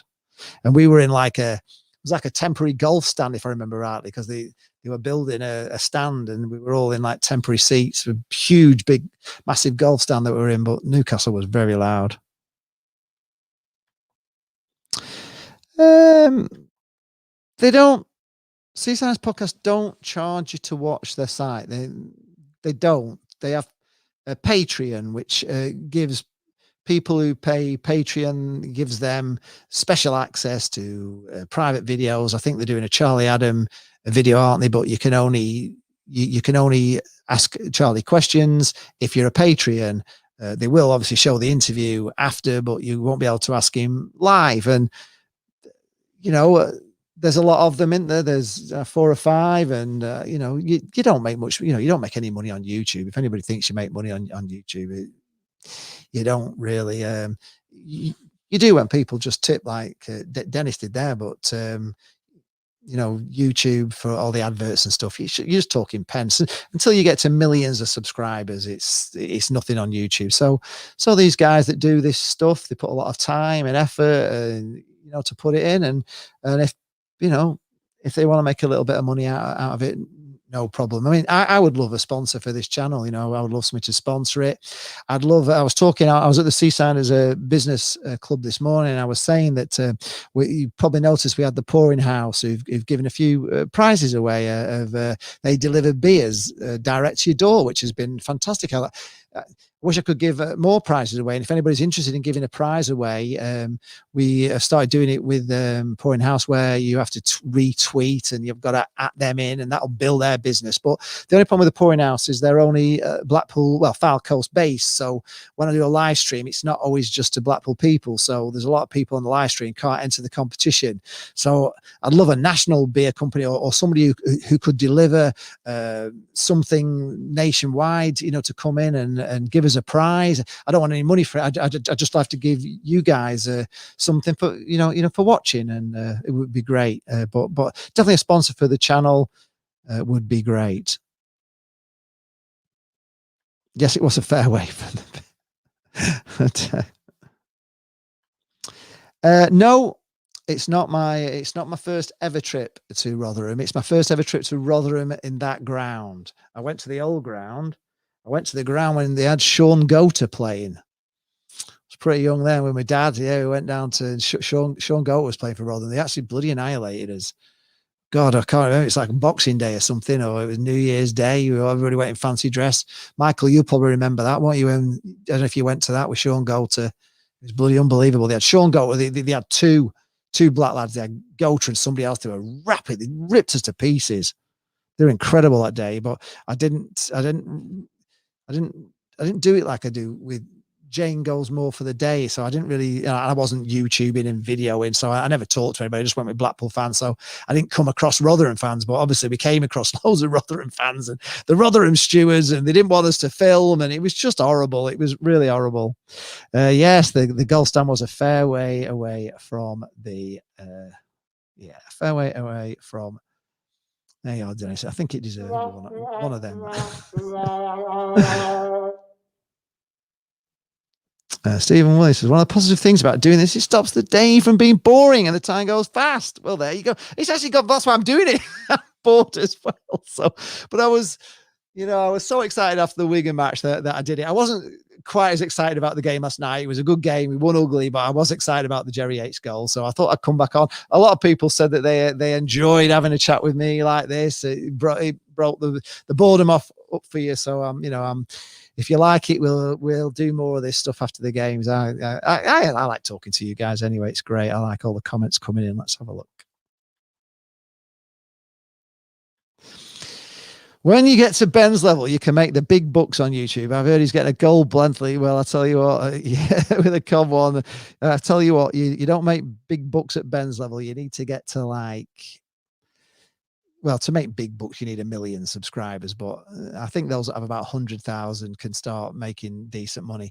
I know for Twitch streamers, if they have to have 30,000 following on a Twitch stream for companies to even consider sponsoring them and that sort of thing in the Twitch world. So I would imagine probably about 30,000 for 50,000 is where you can make any money. But up until then, you're just doing it for fun, and that's all we do. We just do it for fun. We do it because we love it. I do it because I love it. I love Blackpool. I love talking about and I tell you what, I said to Jane as well, and Dad and I bless him, I talked about football with my dad every day. I mean, every day. I didn't, he rang me every day. We were either talking about the match coming up, the match gone, who we were signing, what was on the radio. If we're Blackpool on the radio, he'd always be listening to radio Lancashire, whatever, to get the latest stuff and anything on Granada reports and all that stuff. I talk to him every day about football, and I miss talking about football. And I could talk to Jane about football now, but at the end of the day, it's just like talking. If I can talk about football with you guys, I love it, honestly, and I do miss my dad a hell of a lot. Yeah, you do remember, yeah, the goal. It was unbelievable. Yes, he went on to play for City, but he was playing for Rotherham at the time. They sold him to City, and he was amazing. He ripped Blackpool apart. Thank you, Michael. Thank you very much. Show is great, and you think that we do a sterling job. Yeah, well, we love it. We love it. We're mad passionate about it, and I love doing all this. I love talking to you guys. It just does make the day go by well. Yeah, it is the way forward. I'm not particularly Ryan, to be honest. I know it's there, but I don't know. I have looked at it. I have done some different levels. I've had a look at it. I've thought of something, but it's not like my number one desire, really. It never has been. I would just like, to get it big enough that it could make, money, as long as we could just keep doing it, to you guys for free.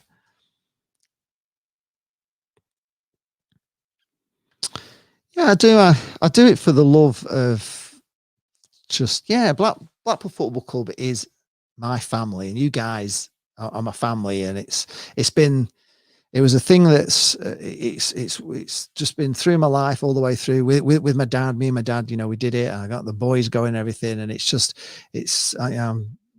fact, I used to say that Dad made me a Blackpool supporter to ruin my life, and I said that at the funeral. I said that's what I used to think, and then it all kind of turned around in those last 10 years, and it was the most magical journey with my dad. And in the end, he didn't ruin my life with it. It was the most special memories of my life. And I think if you've got children and boys, you should take them to the football match, because it is a dad and lads thing. And I think if you do it with your dad, and I think it's just a brilliant thing. It toughens you up as a person, because you've got to be able to, my dad used to say, I'm happier, I can take the losing, it's the winning I can't I can't handle it, he used to say. So you get hardened to losing, and the tears of losing, and when I was a kid, I can remember crying sometimes when we didn't deserve to lose and all that. So it's all good for years, character building. I think it's a wonderful thing to be a part of. And I love being a Blackpool fan. I was very proud of us in the Premier League. I was proud of the fans. I thought the fans got us up. I thought the cheering, the noise at Bloomfield Road got us in the Premier League. And I'll always be proud to be a Blackpool fan. I think honestly, I do think we're one of the best clubs in the world. The people at Blackpool are just so lovely and friendly, and it's just a friendly place. And Blackpool's welcoming to everybody in it. It's a party town, and I'm always very proud of my town as well as my football club. So I'm more than happy to talk to you guys. Chris Lomas is here. Hello, Chris. How are you? Chris Lomas is also a Blackpool Football Club vlogger. Chris Lomas 14. You can find him on YouTube. I don't know if you're doing much at the moment, Chris, but if you are, help his channel along. Just give him a sub as well. He's big friends with It's Ramos, and I'm sure when we get back, we can do something together, because it's pretty hard in lockdown to have stuff to do. Yes, Dave says my dad was a great guy. He was really good. He was Blackpool through and through, like a stick of rock through him, tangerine through him. Yes, it does bring people together, especially fathers and sons together. It does football in the way. I mean, even daughters. Even daughters can go as well. You look at Christine Seddon, was taken by her dad. Jane wasn't taken by her dad. She went with her sister, actually, as her older sister. Took Jane to her first match, and she was hooked. And she used to have pictures on a wall of players, much like you would have pop stars. She used to idolize players, and I think if I remember rightly, Neil Mitchell was one of her big. It was Neil Mitchell. Yeah, she loved him. And when he went, she was devastated, because she never thought a player would leave. You know what I mean? It was like Take That breaking up when he left. Where I was as a bloke, I never had that sort of love for the players in that way, but I still loved him. You know what I mean? Eugene McGeever says, "Can we do a Blackpool FC quiz night someday?" Well, we used to do quiz nights in the summer, but they were on a Tuesday night. You can watch them all if you want and see. They were really good.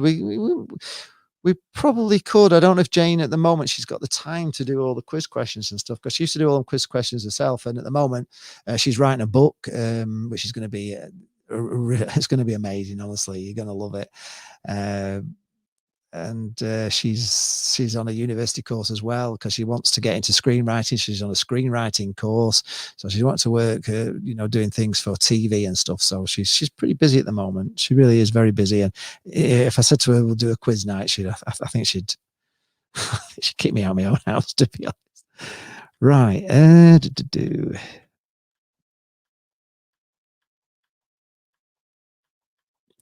Kieran Bain says, "Who is Blackpool's all-time favourite player of mine?" Brett Ormrod is my all-time favourite player. End of. That's it. He's my all-time favourite. I like Eamon O'Keefe. I love Paul Stewart. But Brett Ormrod, just amazing. I'm glad you've had a good afternoon. Thanks, Michael. Paul Horton. Hello, Paul. You're saying you're trying to get your 1-year-old grandson, Alec, going. Don't worry too much about them when they're 1 year old. They won't remember any of it. And Dad used to take me to the odd match. I used to go more for the sweets, if I'm being honest. He used to take me in the South Paddock. First game he took me to was in the South Stand. I don't remember what the game was. I would be about 3 or 4, and I can remember my dad throwing me up and down in the air, so I couldn't even tell you what game it was. And then he used to take me sometimes in the summer. We used to go to the odd occasional night game with my mum. We all used to go, but there were one-offs. It was only when I actually started working, and for my 18th birthday, they got me a half a season. I think it might be my 16th birthday. They got me a half a season ticket Christmas for a Christmas present. And then from then on, I've always had a season ticket ever since then. So that was when my real passion for football came in. And when I was like 16. Up until then, it wasn't much. And Sebi he was born in 2004, so he would be 6 in the Premier League, and he doesn't remember any of it. He just doesn't remember any of it at all. Alexander was 13, so he remembers a little bit more of it. But Seb was only 13. It might have been 12. Yes, Alexander was 12, so he does remember a bit of it. So don't worry if they don't take to it at one, Paul. But certainly once they start getting to 8 or 9 or 10, you can start taking them along and getting them into it, and they will get into it. You don't need to take them all the time and drag them along unless they really get into it. I mean, Sebi now, when I take Sebi, he's at AFC Fylde Academy. He's he plays for a local team here. He's football all the time, and his knowledge of football is really, really good. If you watch a game with him, he can see a left, a good player and a bad player, and he's really passionate about football. And Alexander the same. He was never mad on football, but when he went to college, all his mates were mad Blackpool fans. His best mate was a mad Blackpool fan, and he's bang into it now. He rings me up on all sorts of stuff. So they will eventually come into football. It's just a lad thing. They will eventually, whatever happens. And as long as you can kind of steer them down the road of being Tangerine and not some other big club, they'll thank you for it, I think, in the end. Yes, we did bring a lot of joy and a lot of colour into the Premier League. We did. And I remember people saying, I think I was listening to Talk Sport, and they were saying, there were some fans phoning, and they were saying, like, if you're thinking of going to a Premier League match, or you're thinking of not going to watch Blackpool because they're only a little club, please go, because you'll be one of the greatest, games you've been to. The fans are loud, the team are attacking. It's amazing football. So don't miss out on watching Blackpool, play your team. Don't make sure you do. And we really were fantastic in the Premier League, and we're so unlucky to go down. Heinz is 69. I totally agree with you. Yates' goal last night was fantastic. Dribbling skills that Stan Matthews would have been proud of. Yes, he really would. It was just, I don't even know Stanley Matthews. He was like Messi, wasn't it? His balance, the Cruyff turn, the way he kind of dummied the keeper and sent it the wrong way, and then slid one in on a slide rule pass right across the face of goal and in the far corner. I tell you, you've got to be a good striker to do all that he did. It was phenomenal. And if it was in the Premier League, they would be showing it week in, week out. I've said it earlier on in the show. Neil again, it is always good to have teams come up that have not been in the Premier League for a good while rather than seeing West Brom bounce up and down every season. Well, that was my ambition. I thought that's what Blackpool would have been. I would have settled for being a boing boing club just for a while and then eventually cementing ourselves in. When we came down, I just hope we would have got back. And if it hadn't have been for bloody Sam Allardyce and just a few missed chances at Wembley, we should have gone back. But having said that, we're all saying that maybe it was a good thing we didn't go back because we still have the bloody Oystons here if we had have done. Michael Haig, yeah, a big shout out to Sir Tom, who was a national treasure, who's just passed away. I think people are asking for him to have a state funeral. I think that's I saw an online petition for that today for Sir Tom to have a state funeral, which would be quite amazing. I mean, it's sad that he got COVID and that, but he had a good innings, didn't he? And the only thing I've said about COVID, if you're really old, it does take you pretty quickly. So it's not a long drawn out thing. So it's in some ways it's probably a blessing. But what a man to do all that at that age! Quite incredible. Remember the Get Mitchell shouts. Get Mitchell on shouts. Not sure Mitchell deserved it, really. Yeah, maybe not, but Jane loved him. Ian Barron is here. Hello, Ian. Mad Darlington fan. My stepdad, Stephen Holbrook, used to play for Darlington. We used to just walk into Feethers for free. Those were the days. Memories. Wow, yeah. Stephen Holbrook, I don't remember him, Ian, I must admit, but those would have been happy days. Right, well, I've been on 2 hours and 10 minutes. So if you've lasted that long, every credit to you. I think we've been through all the team. I think we've already, if you missed this, you can watch it back. We went through, we've done, actually, no, I had to do Jerry Yates. Well, you've heard lots of times what I thought of Jerry Yates. I'll get rid of that. Let's see, this is my new techers. Now we'll go back there and we can get rid of that and we can go to there we go, we're back on full screen. So get rid of that now. I've done all the team, I'm back. So there we are, a little bit of new techers there that I've been trying out today. See if I could do that. I could do a little different scene.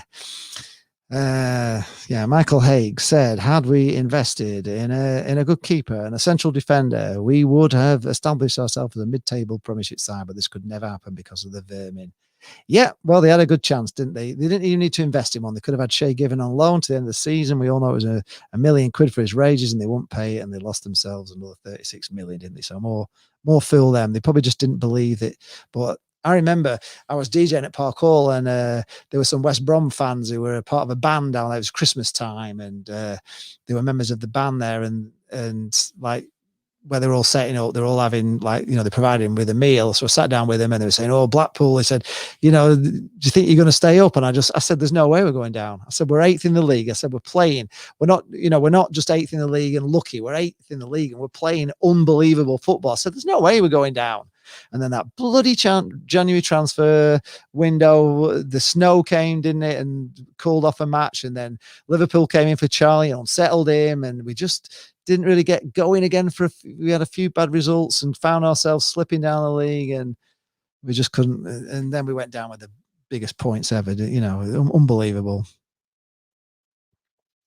Eugene says, do you think Blackpool FC needs a new? No, we don't need a new ground. It just needs the other stand redeveloping, and there is plans for that, but there's no need for it right now, to be honest. There's no need in League One to have any more than we can. We can take 17,000 in League One, and that's fine for League One. If we get into the Championship, you could do with it a bit bigger. If you get back in the Premier League, we definitely need another stand. And the stand that the Oystons built, the temporary stand, it's semi-permanent. It's all pile driven in, and the development, and I saw it all the plans of that.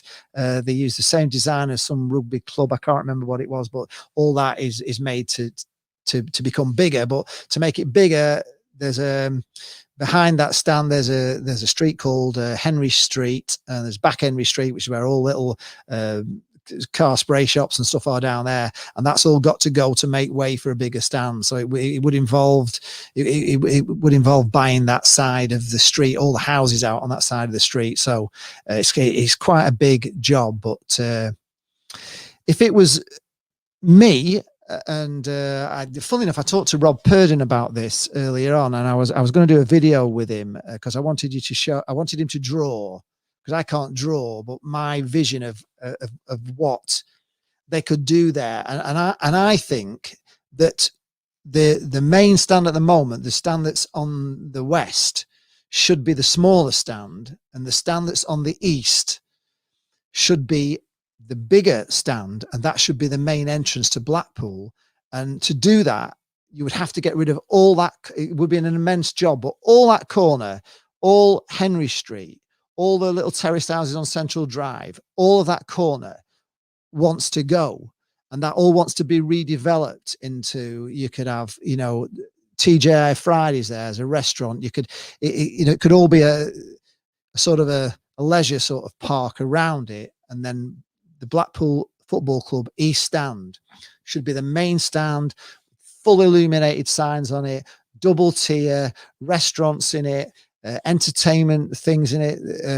I'm a DJ. I used to DJ at Wigan quite a lot, and they have at Wigan, they not only do they have like lounges upstairs, but they have two big event things on the ground floor at either end of the stadium, where they have take that tributes and school balls and all this sort of stuff. I've done loads of things down there in the past, and that's what we need. We need that big. For me, it will be the perfect ground then. If they redevelop that east stand into the main stand, then we would have an amazing ground.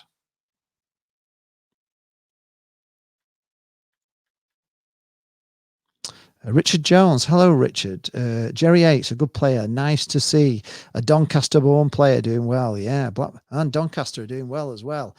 You can probably, if you haven't yet seen Jane's away day reviews, Doncaster came second in her grounds to go to. They would have been my first. I thought Doncaster was lovely. If you watch our video on the on the Doncaster game last year, stewards are fantastic. Doncaster people are friendly.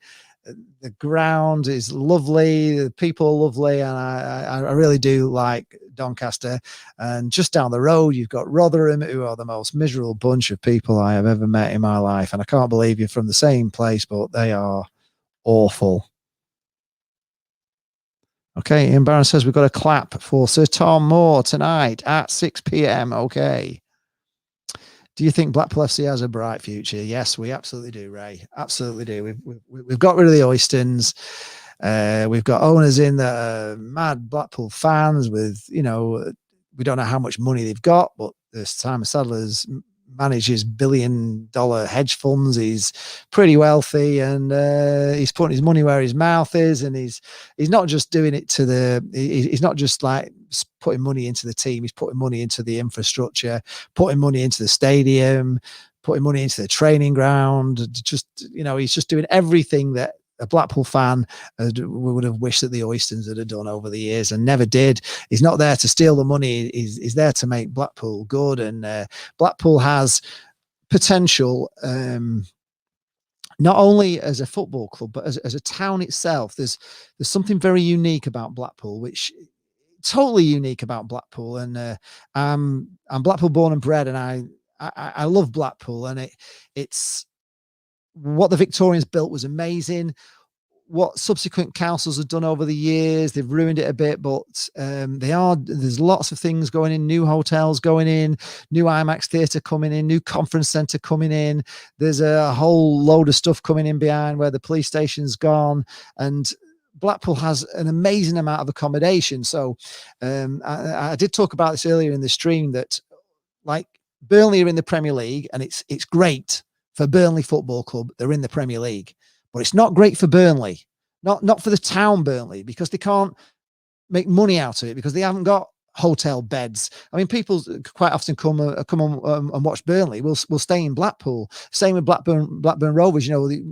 We will get fans from other clubs staying in Blackpool, doing the weekend in Blackpool, because they're playing, Blackburn Rovers, or they're playing Burnley, or they're playing Preston. They will come and stay in Blackpool. But if Blackpool get in the Premier League, and when Blackpool were in the Premier League, it's amazing for Blackpool, the town itself, because it doesn't matter how many people come. You can have 5,000 away fans with 10,000 family coming with him, and mums and dads and grannies, and they can all go and do the pleasure beach, and you can go and see a show. It's just all here. The sandcastle, swimming, just everything is here to have a great weekend. So people do, and when we were in the Premier League, I was driving a taxi and I had some fans in. They were Chelsea.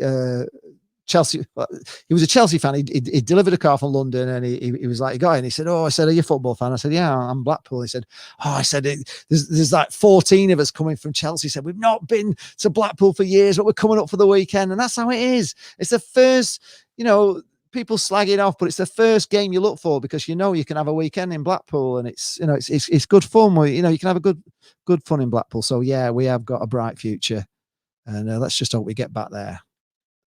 And we're a nice place to come. We're friendly people. It's not like other places.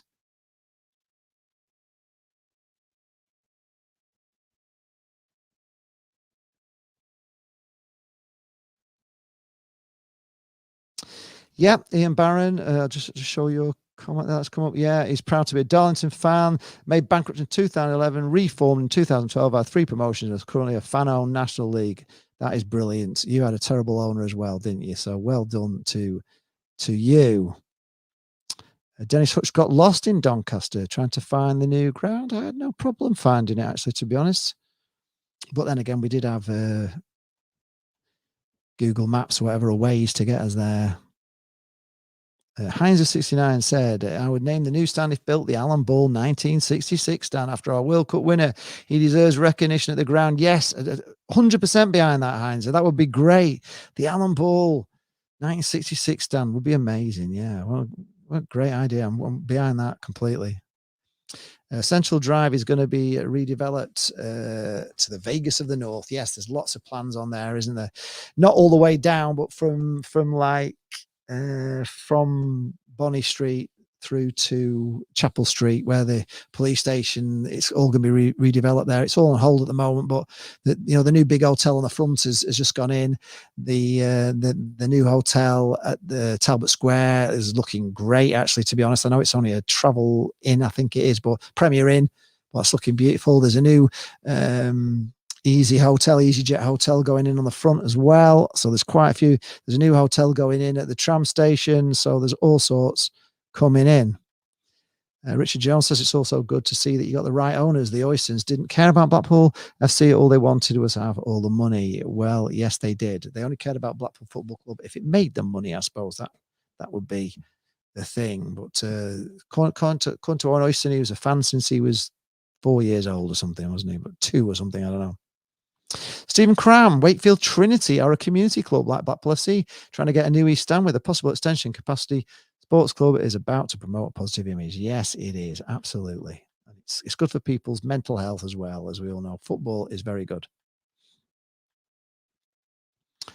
Neil says, if Sims develops well, I hope we Everton loan more players to Blackpool. We have a lot coming through and prefer to keep them in the Northwest. So especially if you get to the Championship would be a good option. Yeah, well, we have, as you know, we've got Neil Critchley as our head coach, and he's gone from Liverpool Academy. He was head coach at Liverpool Academy from the under-18s through to the under-23s. He is one of the top 3 coaches with the top 3 coaches badges in the world. So any kid that's going to come under him, and that's what he loves to do. You can tell when he's talking his interviews that he likes coaching players. Yeah, Blackpool does have the infrastructure. It certainly does, Ian. Adam Clark, hello, Adam. Hey, Lee, do you think Blackpool can get in the playoffs this season? But also, could we win if we got like a crew or get a team like that? It would be great. I think we can get the playoffs this season. Yes, is my answer to that. Definitely. I can see it coming. I'll be disappointed if we don't, if I'm being honest. Neil Michaels. Yeah. Statue of Alan Ball in his white boots would be good. Yeah. It's he is one of Blackpool's. He's not as he is, but like he's not the number one like Blackpool players. I mean, Stan Mortensen has got his statue, and of course Jimmy Armfield, and Jimmy Armfield I did a video on him the other day. It was the anniversary of his death, and he was with Blackpool all the way through his career. He's just a one-man club, played for Blackpool all the way. He was captain of England as well. And Alan Ball is special to us because obviously he was in the World Cup winning squad when he played for Blackpool. So it is a momentous moment. But he went on, Alan Ball, to bigger things, and he went to Everton and everything else. So although we have a lot of love for Alan Ball, we don't have the love for Alan Ball that we have for Jimmy Armfield in the same way, because Jimmy Armfield is, one man, one club, one legend, which is how I finished my video on. And he stayed in Blackpool his life. He was commentator on Radio 5 Live, and it was always talk about Blackpool. And he was Blackpool through and through, whereas Alan Ball wasn't Blackpool through and through as Jimmy Armfield was. Where am I in Blackpool? I'm in Martin, Michael, in Martin. Jay Renton says, you reckon we're going up? I reckon we're going to get to the playoffs, Jay. I really do. I reckon we are. And if we get in the playoffs, we know how good Blackpool are in the playoffs. So you never know. I'd love to get promotion. Would be wonderful, wouldn't it, to be in the Championship, especially doing this? It'd be amazing. Yeah, that's the other problem as well, you see. He did come back as a manager, and he wasn't very good, apparently, was he, David? So he's not fondly remembered as a manager. So whether he would get an Alan Ball stand, I don't know. Who knows? Maybe it would be the 2010 stand for the team that got Blackpool promoted into Premier League. Who's my top 6 in League One? Well, at the moment, you've got Doncaster, who I think have strengthened, and I think they're going to be up there. I don't know if Accrington Stanley have got a lot of games in hand, and they could get there, and they absolutely breezed away Bristol Rovers last night. But I just feel Accrington Stanley won't get there somehow. I don't think they will, but I could be wrong. Lincoln City are just not faltering, are they? They keep going. So Doncaster, Lincoln City, I think Hull will be there. I think Blackpool will get there. I think we'll get there. And I think the other one could be Oxford. Is that 6? I think it is. Yeah, those are my top 6. Oxford, Blackpool, Doncaster, Lincoln City, and Hull. Yeah, that's it. That's my top 6. There you go. I'll be totally wrong. You can come back to this video at the end of the season, pull it to pieces, but that's what I'm thinking at the moment. Yes, Alan Ball isn't a Blackpool legend like Jimmy. Stanley and Stan, but he's a Hall of Famer. He's more of an Everton legend in the Holy Trinity with Harvey and Ball. Yes, he is. Yes, he's not. He is a legend, but he's not fondly remembered for his management stint. That's the only problem. And of course, he did lead to go to bigger things. Steve Morley, what's this? Come from Coventry. There was 2 drunken fans in our seats. Stuart would not remove them. Wrote to Vicky Oyston. She sent me 2 VIP tickets dinner with Stanley Matthews and a tour. Yeah, I mean, they weren't all bad. But they certainly weren't as good as our new as our new owner, who seems to be like the perfect owner. Right, Dennis Hutchie. The new stand isn't so great. It could be the Scott Darton stand. Yes, it was great, Dennis. It certainly could.